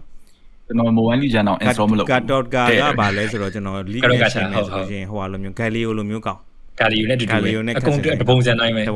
Galio လိုမျိုးကောင်းဆိုတော့အဲ့လိုမျိုးလုပ်တယ်ကွာအဲ့လိုမျိုးလုပ်တော့ဖြစ်ချင်တော့ Katoka ထွက်အဲ့ဒီဗီဒီယိုမှာတိုက်ခင်မှာတိတ်မကြသေးမှာ Blazer ဘက်က Overwatch ဘက်က Doomface ဆိုတဲ့ကောင်ထုတ်တယ် okay Doomface တော့တည်နော် Doomface ကိုတည်ရမှာ Doomface မှာလက်မှာဟိုဟာကြီးနဲ့မီလီရှင်းကမှာမီလီလုပ်တဲ့ကောင်ဟိုကောင်လဲ Gauntlet နဲ့အဲ့လိုမျိုးအတူတူပဲရီရတာဗာလဲဆိုတော့ကျွန်တော်အဲ့ဒီဗီဒီယိုတက်သွား Mobile Legends ဘက်ကကျွန်တော်အဲ့ဗီဒီယိုတက်တာကျွန်တော်မြင်လိုက်တယ်မြင်နေမြင်ပြီးတော့သူ့ရဲ့ ultimate က literally Scott Doomface အဲ့ဒီအချိန်တုန်းကပေါ့နော်အဲ့ဒီတော့ early ဟိုအနေနဲ့ Mobile Legends official account ကိုကျွန်တော်တင်တာကျွန်တော်တွေ့လိုက်တယ်ပြောချင်တာဗျာ yeah ဟုတ်တယ်ဒါကတော့ကျွန်တော်ဟာသားအနေနဲ့ပြောတာဟိုဘယ်သူ copy လုပ်တယ်ဘယ်သူကဘာညာဖြစ်တယ်ဆိုတာဒီတိုင်းပဲ for fun အနေနဲ့တော့ပြောလို့ရတယ်လေတိုက်တာဘာညာရှိတယ်ဒါကျွန်တော်တို့ Dota player ရတယ်အကုန်လုံးလေတိုက်တာဘာလဲဆိုတော့သိတယ် okay ဒါပေမဲ့နောက်ဆုံးတော့အရာအလုံးကဘယ်လိုပြောမလဲဒီမိသားစုတွေကဒီ mobile မိသားစုတွေကပဲဟို mechanic တွေဘာတွေညာတွေကကိုင်းညွှန်မီကျွန်းကိုင်းမီတွေပဲအကုန်လုံးဆိုတော့ဟိုသိရမလား Dota player အနေနဲ့ဟိုဖြစ်လို့ငါတို့ကနေပြီးတော့ complexity ရမ်းများတယ်ပိုခက်တဲ့အတွက်ကြောင့်မလို့မင်းတို့က crit deny ရလည်းမရှိငါတို့က crit deny လို့ရတယ်ဘာဖြစ်တယ်ညာဖြစ်တယ်ဘာဖြစ်တယ်ညာဖြစ်တယ်အဲ့လိုမျိုးဖိန်ပိတ်ပြီးတော့လကားနေဘာမှမဆိုင်မနဲ့ကို limit လောက်တာမျိုး game ကအဲ့လိုမျိုး limit မနေဘူးတကယ်တမ်းကြည့်လိုက်ရင်အဲ့လိုမျိုး limit မနေဘူးပေါ့နော်ယူလို့ရတယ်မယူနေတာပြဿနာ Dota ထားပါတော့ play fan တွေကလည်းမလို့ချင်းအဲ့လိုမျိုး live ဖိန်မပိတ်နေနဲ့လက်ခံပြီးတော့နည်းနည်းကိုယ့်အမြင်နဲ့ပို့ချအောင်လို့အဲ့လိုမျိုးပြောချင်တယ်ကျွန်တော်ပြောချင်တာလည်းအဲ့ဒါပါပဲကျွန်တော်ပြောချင်တာလည်းလီကိုတော်တော်များများကမင်းတို့ game က easy to learn ကွာမင်းတို့ pro player မင်းတို့သွားဆော့တာကြည့်လိုက်ပါလားမင်းတို့အဲ့ကောင်တွေ dominate လုပ်နေရပဲမင်းတို့ league ဘက်ကဟာတွေကိုဆိုပြီးပြောတာလီကလူလာဆော့ရင်ဒီဘက်မှာတိုင်ပတ်နေငါတို့ game က superior ပဲအဲ့ဒီနေရာမှာရက်သွားတယ်တကယ်ကအဲ့ဒီဟာကိုဟုတ်ကျွန်တော်က ဒီဂိမ်းတစ်ခုကိုအခုကျွန်တော်တို့ Dota မှာလူအစ်စ်မရဘူးဆိုတဲ့ကိစ္စအဓိကပြဿနာ community ကြောင့်ပဲ community က hack game ကိုပို့ကြိုက်တယ်ကို David ပြောသလိုဆိုရင်ဒီ RTS ကချာလို့ပုံစံမျိုးကြီးဖြစ်ပြီးတော့ပို့ပြီးတော့ objective တွေနဲ့ရှုပ်လာတယ်အဲ့ဒီဟာကိုဒီ community ကလူတွေကလက်ခံတာဖြစ်တဲ့အတွက်ကျွန်တော် community ကအရင်စပြောင်းတော့မှဒါလျင် Dota ကလည်း player တွေများလာဖို့ chance ကပိုရှိမှာပေါ့နော်အဲ့ community တွေကလူတွေအနေနဲ့ဆိုရင်လည်းအရင်မုံတီးမနေပဲနဲ့လီဆော့လီဂျန်ကဘာဖြစ်လို့အခုချိန်ဒီ marketing ကောင်းနေနေပေါ့နော်ခေါင်းမှာလူဆော့အများဆုံးမိုဘာအနေနဲ့ရှိနေသေးလဲဆိုတာကိုသိဖို့ဆိုရင်ကိုတိုင်းဆော့ကြည့်တင်တယ်ပတ်စံလဲကုန်တဲ့ကိစ္စမဟုတ်ဘူးဗျာအချိန်တော့ကုန်တော့ပေါ့ခိန်ဆော့ပြီဆိုရင်တော့အချိန်ကတော့ကုန်ပြီဒါပဲကျွန်တော်ဆိုရင်လည်းအခုဆိုအဲဒီ2019လောက်တည်းကလီဆာဆော့ပြတော့ဟို fan အနေနဲ့ဆော့တာပဲ Dota ကိုကျွန်တော်အရင် stress လာတဖြည်းချင်းစီဆော့ရင်းနဲ့လေဟို Dota ကြောင့်ကိုယ့်ရဲ့အသွေးသားလို့ဖြစ်နေတာဗျာအသွေးသားလို့ဖြစ်နေတော့ရှုံးရင်ပိုခံစားရတယ်အဲ့လိုမျိုးနိုင်မဖြစ်မယ်ရှုံးနေပို့စောခြင်းနဲ့အဲ့လိုမျိုးဖြစ်နေတော့ချို့ညမအိပ်ရတဲ့ရက်တွေလည်းရှိတယ် run တွေပါဆော့ရင် run တွေပါရှုံးလို့ရှိရင်ဟိုလောင်းကသားသမားလိုပဲသိရမလားဟာငါနှစ်ပွဲရှုံးသွားရင်90နှုတ်သွားပြီ3ပွဲပြန်နိုင်တော့မှငါ25ဒီနေ့ပေါင်းမှဆို3ပွဲထပ်ဆော့3ပွဲထပ်ရှုံးအမှအနှုတ်125နဲ့ဟာတနေ့လုံးကြီးဘူးနောက်နေ့ထိဘူးအဲ့လိုမျိုးဖြစ်ဟိုရင်ဘက်နဲ့ခံစားပြီးတော့အဲ့လိုဖြစ်တာကိုပြောပါတယ်လီကျွန်တော်ပြောင်းဆော့လိုက်တဲ့အချိန်မှာကျွန်တော်လီကို run လုံးဝမဆော့ကျွန်တော် normal ဆော့တယ်ဒါပေမဲ့ကျွန်တော်လီဆော့လီချန်အကောင့်ကိုပြလိုက်လို့ရှိရင် brother သဘောပေါက်သွားလိမ့်မယ်ကျွန်တော်ရှိမှာ skin တွေလည်းယာနဲ့ချီပြီးရှိတယ်all champion unlock ကျွန်တော်ဘယ်လောက်ထိဆော့လဲဆိုလို့ရှိရင်အဲဒီဟိုပါဘောနော် mastery 7 အကောင့်တွေလည်းအများကြီးရှိတယ်ဒါပေမဲ့အဲ့ဒါတွေအကုန်လုံး run နဲ့ဆော့တာမဟုတ်ဘူးဘာဖြစ်လို့လဲဆိုတော့ကျွန်တော်ပျော်လို့ပဲလီသွားဆော့ရတဲ့အချိန်မှာ stress မရှိဘူးဗျာအဲ့လိုကိုတကယ်လို့ stress လို့ပြန်လို့ခြင်းပြီဆိုကျွန်တော် Dota ပြန်ဆော့တယ်လီကိုကျွန်တော်ကြိုက်တဲ့အကောင့်လေးတွေပေါ့ပြောပါဟုတ်ကျွန်တော်အဲ့ဒါတော့နည်းနည်းပါဖြစ်ဟို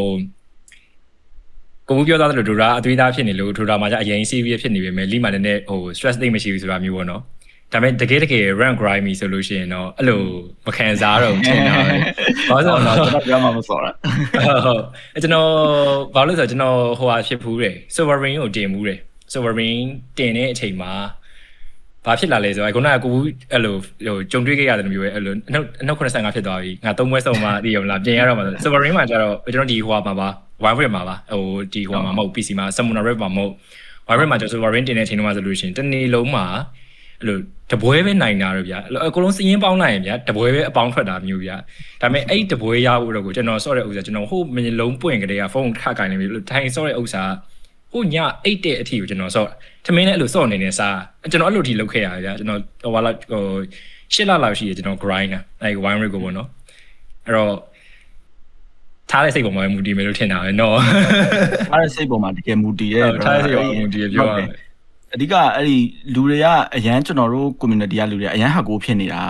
ာဟိုပြောရရောက်တယ်ကို David ခုနပြောသလိုမျိုးပဲကျွန်တော်အမြင်နဲ့ပိတ်သွားရပဲပြောရမလား game တွေကလေကျွန်တော်ဒီ free to play game တွေဗျာကဒီ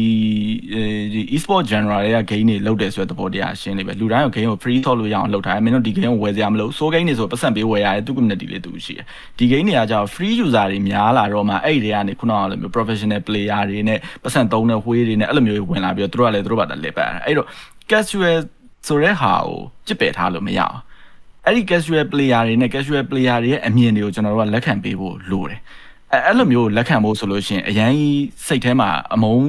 းစိတ်တွေမထားနေမှရမှာပေါ့နော်မထားစေချင်ဘူးပေါ့အဲ့တော့အဲ့လိုမျိုးမုန်းစိတ်တွေမထားစေချင်ဘူးဆိုလို့ရှိရင်ဘာဖြစ်ဖို့လိုလဲဆိုတော့ကျွန်တော်ကတော့စော့ကြည့်စေချင်တယ်ကျွန်တော်အခုနော်ကျွန်တော် mobile game တွေအကြောင်းကျွန်တော်စကားရထည့်မပြောဘူးနော်ကျွန်တော်လုံးဝ PC သမားကျွန်တော် PC game တွေအကြောင်းကိုပဲကျွန်တော်အဓိကပြောတယ်ဟိုတနက်ပြ game တွေဘာတွေအားစားကျွန်တော် game အရန်များတယ်ဆော်တယ်ဟာအဲ့လိုမျိုးအရင်တစ်ခုတည်းတော့ Dota ကတော့ serious အဖြစ်ဆုံးပေါ့ဆိုတော့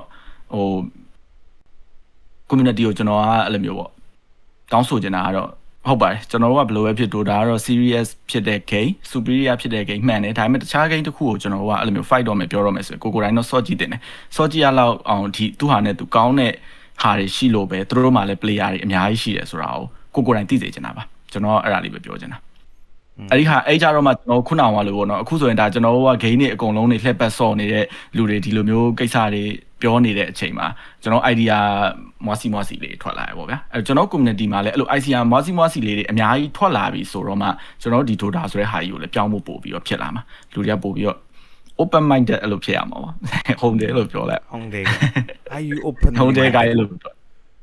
are you live alone ဟို rock စားတိလားဟုတ်အဲ့ကောင်လေ Korean တွေ sorry ကို pick up လုပ်တာလေ leather ကျွန်တော် jacket ပြီးတော့ ပြီးရင်ကျွန်တော်ပြီးအဲ့ကလို့ပါပဲ Okay ဟုတ် share ပေးပါအောင်အဲ့ဒါဆိုလို့ရှိ funny ရင် guy ပါ yeah open minded ဖြစ်ဖို့လေးပါမယ် yeah ပြရဲကွာလေကျွန်တော်တို့ရှေ့ရက်ကပဲအော် ပြော brother ပြော အော်ရှေ့ရက်ကပဲအဲ့ဟိုတကီ e-sport မှာတင်ထားသေး Are we living in a bubble ဆိုပြီးတော့လေသူကိုနဲ့တင်ထားသေးအဲ့ဒါကလေကျွန်တော်တို့လိုသဘောမျိုးပါပဲကျွန်တော်တို့ရာပဲဆော့ပြီးလုံးဝအဲ့လိုပိတ်မိနေပြီလားဗောနော်အဲ့လိုပုံစံမျိုးနဲ့သူကတော့အဲ့လို perspective တစ်ခုနဲ့ပဲသူလည်းရေးထားပဲသူလည်း သူလည်းအစမခံချင်လို့နေမယ်သူလည်းအစမခံတော့ထင်းထင်းရေးထားကျွန်တော်လည်းပြောတိတ်မရေးဘူးကိုဘူးဒါမဲ့လေပြန်ရတဲ့ reaction ကကိုဘူးအတိုင်းပဲမပူနဲ့အဲ့ဒါကိုကိုဘူးချက်တော့အားငယ်ပါနဲ့ ဟုတ်ကဲ့ပါဗျာခက်ဆယ်ပဲလာမှာပါဟုတ်တယ်အခုတိုင်းလဲအဲ့ကျွန်တော်ပြောတာပြောတယ်ကျွန်တော်အာဆောင်နဲ့များတာပြောတဲ့ဥစ္စာလေးတချို့ဟာတွေလို့ရှိရင်ကျွန်တော် dis တလူမျိုးတွေဖြစ်တယ်ဗျာဒီတော့ဒါမဲ့အဲ့လိုပဲလာမှာပဲတည်ကြတယ်အဲ့ကြလို့ရှိရင်မင်းတို့ကဘယ်လောက်တည်လို့လဲမင်းတို့ကဘာလဲအဲ့လိုပုံစံမျိုးတွေဖြစ်လာအောင်မှာပဲကျော်ရမှာပါမဟုတ်လေအဲ့လိုမျိုးဆိုကြတဲ့ကတော့လေအများစုကတော့အငယ်လေးတွေပါတာပေါ့နော်ဆိုတော့အငယ်လေးတွေပါတယ်ဆိုတာကဘယ်လိုပြောမလဲဟိုတချို့တွေကဆိုလို့ချင်းကျွန်တော်တို့အပါဝင်ပဲဖြတ်သန်းခဲ့ရတာဒီကိုဘိုးပြောလိုမျိုးတိုးသားသည်အတွေ့အသားသဘောမျိုးနေနဲ့အဲ့ဒါနဲ့ပဲကြီးပြင်းလာပြီးတော့အဲ့ဒါပဲဆော့ပြီးတော့ကိုကအချိန်နည်းနည်းဘယ်လိုပြောမလဲ sunk cost fallacy ပေါ့နော်ကိုကဒီဟာအချိန်အများကြီးပေးခဲ့တော့ကျွန်တော် cost scale တွေအဲ့လိုရှိရတဲ့အတွက်ကြောင့်မလို့တခြားအပြောင်းဆော့ဖို့ဆိုတာလည်းနှမျောတယ်ကိုမိမှလည်း skin တွေအများကြီးရှိတယ်ပေါ့နော်အဲ့လိုမျိုးဘာညာစသဖြင့်အများကြီး something ဗျာဆိုတော့အဲ့ဒီဟာပဲဆော့ပြီးတော့ဟိုကို identity တခုလိုမျိုးဖြစ်လာသိရမလားငါဒီ Dota player ငါဒီ gamer မဟုတ်တော့ငါဒီ Dota 2 player အဲ့လိုမျိုးဖြစ်သွားတာပေါ့နော်ဆိုတော့အဲ့ဒါလည်းမှားတာမပြောဘူးမကောင်းမပြောဘူးဒါပေမဲ့ဘယ်လိုပဲဖြစ်ဖြစ်ရေပူရကြည့်မှဆိုရင်လူတယောက်ကကြတော့အမြင်ပိုကျယ်နိုင်တာကတော့အကောင်းဆုံးပဲလေဟုတ်တယ်မလားဒီခါကြလို့ရှိရင်တညာထဲမှာပိတ်မိနေတယ်ဆိုလို့ရှိရင် yes it's like you know ကျွန်တော် World of Warcraft ဆော့ခဲ့တယ် World of Warcraft everything else is inferior အကုန်လုံးက World of Warcraft ဒီ superior အဖြစ်ဆုံးတကယ်ကျွန်တော် mindset ကျွန်တော်ဒီ PV rating PVP လဲလုပ်တယ်တော်တော်လေးကျွန်တော်အချိန်ပေးခဲ့တယ် Dota ပြီးလို့ရှိရင် wow ပဲကျွန်တော်ဆော့ခဲ့တဲ့အချိန်မှာအချိန်ရမ်းပေးခဲ့တဲ့အချိန်မှာဆိုတော့အဲ့လိုမျိုးခံစားနောက်တော့မှပဲကျွန်တော် relax လုပ်ပြီးတော့မှချားရတဲ့ဆော့ကြည့်ပါညာကြည့်ပြီးတော့ပိုခတ်တယ်ပိုရှုပ်တယ်ပိုပြီးတော့ဟွာဖြစ်တယ်ပိုပြီးတော့ complex ဖြစ်တယ်ဆိုတာကပိုခတ်လေအများနဲ့ပိုကောင်းလေဆိုတာ doesn't equal to it ကျွန်တော်ပြောနားလဲလာ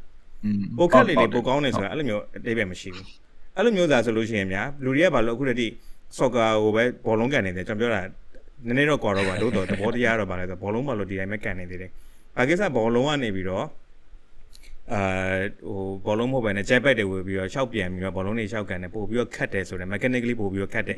။အားစားပို့ပြီးဟိုမှဖြစ်တာလေ။ chess ဆော့တယ် chess နော်စစ်တူရင်ထိုးတယ်နော်စစ်တူရင်ထိုးတယ်ဆိုတာအများကြီးရှိတယ် chess boxing ဆိုပြီးတော့စစ်တူရင်ထိုးပြီးတော့ boxing ဝင်ထိုးပြီးတော့စစ်တူရင်ပြန်ဆော့အဲ့လိုမျိုး sport တွေလည်းရှိတယ်။ဒါပေမဲ့ဘာကိစ္စစစ်တူရင်ထိုးတဲ့ဟာလောက်အခုတည်း popular မဖြစ်သေးတာလေ။ကျွန်တော်ပြောတာအမြဲတမ်းပို့ခတ်တာပို့ပြီးတော့ fun ဖြစ်တယ်ပို့ပြီးတော့ကောင်းတယ်ဆိုတော့လည်းမဟုတ်ဘူးဆိုတော့ perspective လေးကအများကြီးမြင်မှုရှိတယ်ပေါ့နော်ကဘာကြီးမှာဆိုတော့ပို့ပြီးတော့ try ကြပါ okay ပို့ပြီးတော့ try ကြအမြင်တော့ကျွန်တော်တို့ချက်ချင်းဒီ podcast တွေတစ်ခုနဲ့ပြောင်းနိုင်မှာတော့မဟုတ်ဘူးကျွန်တော်နားလဲတယ်ဒါပေမဲ့အတက်နိုင်ဆုံးတော့အဲ့ဒီ message လေးကိုကျွန်တော်တို့ပေးခြင်းတယ်ပေါ့နော်ကဲအဲ့လိုနဲ့ပဲတရားလေးနဲ့ပိတ်ရတာပေါ့နော်မဟုတ်လို့ရှိရင်အသေးစဲကန်ပြောလို့လည်းမရတော့လားရှိမှပြောရနေများတော့ဆိုတော့နည်းနည်းများနေဆိုတော့အများစုကတော့ဗာလဲဆိုတော့နားထောင်နေဟာဒီကောင်နေတခုပြောလိုက်ပဲအမှရက်လိုက်ပြီမိနစ်7မိနစ်လောက်မှရက်လိုက်ပြီဆို10သွား10ဆက်မကြည့်တော့တယ်လို့ပဲလာပါစုံနေကြည့်မှမျိုးတော့မဟုတ်ဟုတ်အဲ့မဲ့ anyway ဒါပေမဲ့အဲ့လိုမျိုးဆဲမဲ့လူတွေပါညာတွေတော့ကျွန်တော်တို့ဟာဖြစ်တာမဟုတ်ဘူးအစောကြီးကဒီဟာကိုအပြည့်နားထောင်မျိုးကျွန်တော်စကားကိုတင်ချနားထောင်မဲ့လူတွေကလည်းအစကတည်းက open minded ဖြစ်ဖို့ပို့ပြီးတော့အလားလားရှိတဲ့လူတွေလို့ပဲကျွန်တော်တော့မြင်တယ်ပေါ့နော်ဆိုတော့ဟိုအဲ့လိုမျိုးမဟုတ်ပဲနဲ့လည်းဒီတိုင်းပဲစပ်ပြီးနားထောင်နေတဲ့လူတွေကိုလည်းကြိုးဆိုပါတယ်ပေါ့နော် welcome to ဘာလို့ခေါ်မလဲ Jurassic Park I mean welcome to multi gaming အဲ့ဒါဘယ်လိုခေါ်မလဲပြောအပိတ်ကိုတရားဟောလိုက်ပါဦးသူပြောဘယ်လိုဟောမလဲ2နိုင်လောက်ရှိနေပြီအနည်းဆုံးလေးပဲဟောလိုက်ပါ maximum ပြောတာအခု2နိုင်လောက်ဖြစ်နေစကားပြောကောင်းလို့ဟုတ်ပါပဲစကားဝိုင်းနေအောင်ပြောတဲ့ဟာကိုကျွန်တော်လည်းစုံနေပါပြီစုံတဲ့ဥစ္စာလည်းကျွန်တော်တို့အလိုရှေ့ရက်ကကျွန်တော်အဲ့ဟိုအကင်ဆိုင်မှာပြောခဲ့တယ်လို့မျိုးပဲကျွန်တော်အားမရရအားရရရောပါတယ်ပြီးတော့အဓိကတော့ကျွန်တော်လည်းဟိုပေါ့နော်အဓိကကျွန်တော်ဟိုက်လုပ်ချင်တဲ့ဥစ္စာလေးဒိုရာပဲဂိမ်းဖြစ်နေရမဟုတ်ဘူးကျန်တဲ့ဟာလည်းအနေအထားတစ်ခုရှိတယ်ဆန်နဲ့ဆန်းကြည့်ပေါ့နော်ဟို ကျွန်တော်ပြန်ပြီးတော့ဗျာအဓိကဒူရာ player တွေမှာနောက်ဆုံးကြံခဲ့တဲ့အခြေအနေကဘာလဲဆိုတော့ nostalgic ဖြစ်တဲ့အရာတောင်ပြန်ပြီးတော့လိုချင်တယ်ဟိုအရင်တော့ကျွန်တော်တို့ game ထဲမှာဘယ်လိုစောခဲ့တာဘာညာအဲ့ဟာတွေကိုပဲအဲ့လိုစမြုပ်ပြန်ကြတဲ့ဥစ္စာမှာအရာတော်တော်တွေ့ကြဟိုကျွန်တော်တို့မှမဟုတ်ဘူးဘယ်သူဝယ်မေးမေးပေါ့နော်ကျွန်တော်တို့ဒီစကားအဲ့ dura 2ဆော့တဲ့လူတွေအဲ့လို warcraft ဆော့လာခဲ့လူတွေမှာအဲ့လိုမျိုးရှိလိမ့်မယ်လို့ထင်တယ်အဲ့တော့ကျွန်တဲ့ဟာတွေစမ်းကြည့်ပါကျွန်တဲ့ဟာတွေမှာလည်းအဲ့လိုမတူတဲ့အရာသာပေါ့နော်မတူတဲ့feeling တစ်မျိုးကိုပေးနိုင်နေဆိုတဲ့ဥစ္စာကိုလုံးဝသိကြဆိုတဲ့အကြောင်းတော့ကျွန်တော်အဲ့ဒါပဲပြောချင်ပါတယ်ကျွန်တဲ့ဟာတခြားထပ်ပြီးတော့ကိုဘူးတို့ဒီကိုဒေးဗစ်တို့ပြောတဲ့ဥစ္စာလည်းပြည့်စုံနေပြီဆိုတော့ထပ်ပြီးဖြည့်စရာတော့မရှိတော့ပါဘူးကျွန်တော်မှလည်းအကုန်ကုန်မေးပါပြီပေါ့နော်အားလုံးလည်း ဟုတ်ကဲ့ပါဟုတ်ကဲ့ပါ ကဲအဲ့ဒါဆိုလို့ချင်းဘာမှတွေ့တူပြောဖို့မရှိတော့ဆိုလို့ချင်းကျွန်တော်တို့နောက်ဒီဟာလေးကိုကျွန်တော်ဒီနားလေးမှာတင်လိုက်မှာပေါ့နော်ဟို page စကားအနေနဲ့တော့ဟိုဒီစီနာထောင်းဆိုတော့ကျေးဇူးအများကြီးတင်ပါတယ်ဟို comment တွေကတော့ share ကြပါ share ရဲဆိုလို့လည်း share ကြပါဒါကတော့ကျွန်တော်ကတော့ဟို freedom speech ပဲဘယ်သူမှပြောနိုင်ပါတယ်ပေါ့နော်အတက်နိုင်ဆုံးကျွန်တော်ကတော့ကျွန်တော်ပြောချင်တာပြောတာပဲဆိုတော့အေးပေါ့နော်ဒါပေမဲ့ကျွန်တော်လို့ရှိရင်တော့ constructive criticism ပို့ပြီးတော့အဖြစ်မြောက်တဲ့ဝေဆုံးနေမှုလေးကိုကျွန်တော်တို့ပို့လို့ချင်တာပေါ့နော်ဆိုတော့ကျွန်တော်တို့ရဲ့ဒီလိုမျိုးသားပြောတာကျွန်တော်တို့တွေကဒီလိုမျိုးတက်သွေးတမသိန်းတရားရဂိုင်နှုန်းဘယ်တော့မှကျွန်တော်တို့အခုပြောခဲ့တဲ့အရာတွေကစိတ်မပြောင်းလို့မဟုတ်ဘူးမင်းတို့ပြောတဲ့ဟာတွေခင်ဗျားတို့ပြောတဲ့ဟာတွေကအဆင်ပြေတယ်ဟိုဖြစ်တယ်ဆိုလို့ရှိရင် it's a discussion ကျွန်တော်ဆွေးနွေးမှာပေါ့နော်ကျွန်တော် comment လေးထားခဲ့ပါပြီးလို့ရှိရင်ကျွန်တော်တို့3ယောက်ပဲဖြစ်ဖြစ်ဘယ်သူပဲဖြစ်ဖြစ်ပေါ့နော်ဘာလို့လဲညာလို့တဲ့ဟိုလေးဒီဟာလေးလုပ်ပေးပါဒီအကြောင်းပြောပေးပါဘာညာဘယ် guest ကိုခေါ်ပေးပါဘာညာဆိုလို့ရှိရင်ကျွန်တော်တို့ပြောခဲ့ပါပေါ့နော်ဘာပြောမလဲကျေးဇူးအများကြီးတင်ပါတယ်ပေါ့နော်ဟိုဖြစ်တဲ့နားတော့ကျေးဇူးအများကြီးတင်ပါတယ်ပေါ့ဟုတ်ကဲ့ကျေးဇူးအများကြီးတင်ပါတယ်โอเคအဲ့တော့တတတန်နန်နန်နန်နန်နန်တန်တန်တန်တန်နန်နန်နန်နန်နန်နန်ညီမတန်အရင်တော့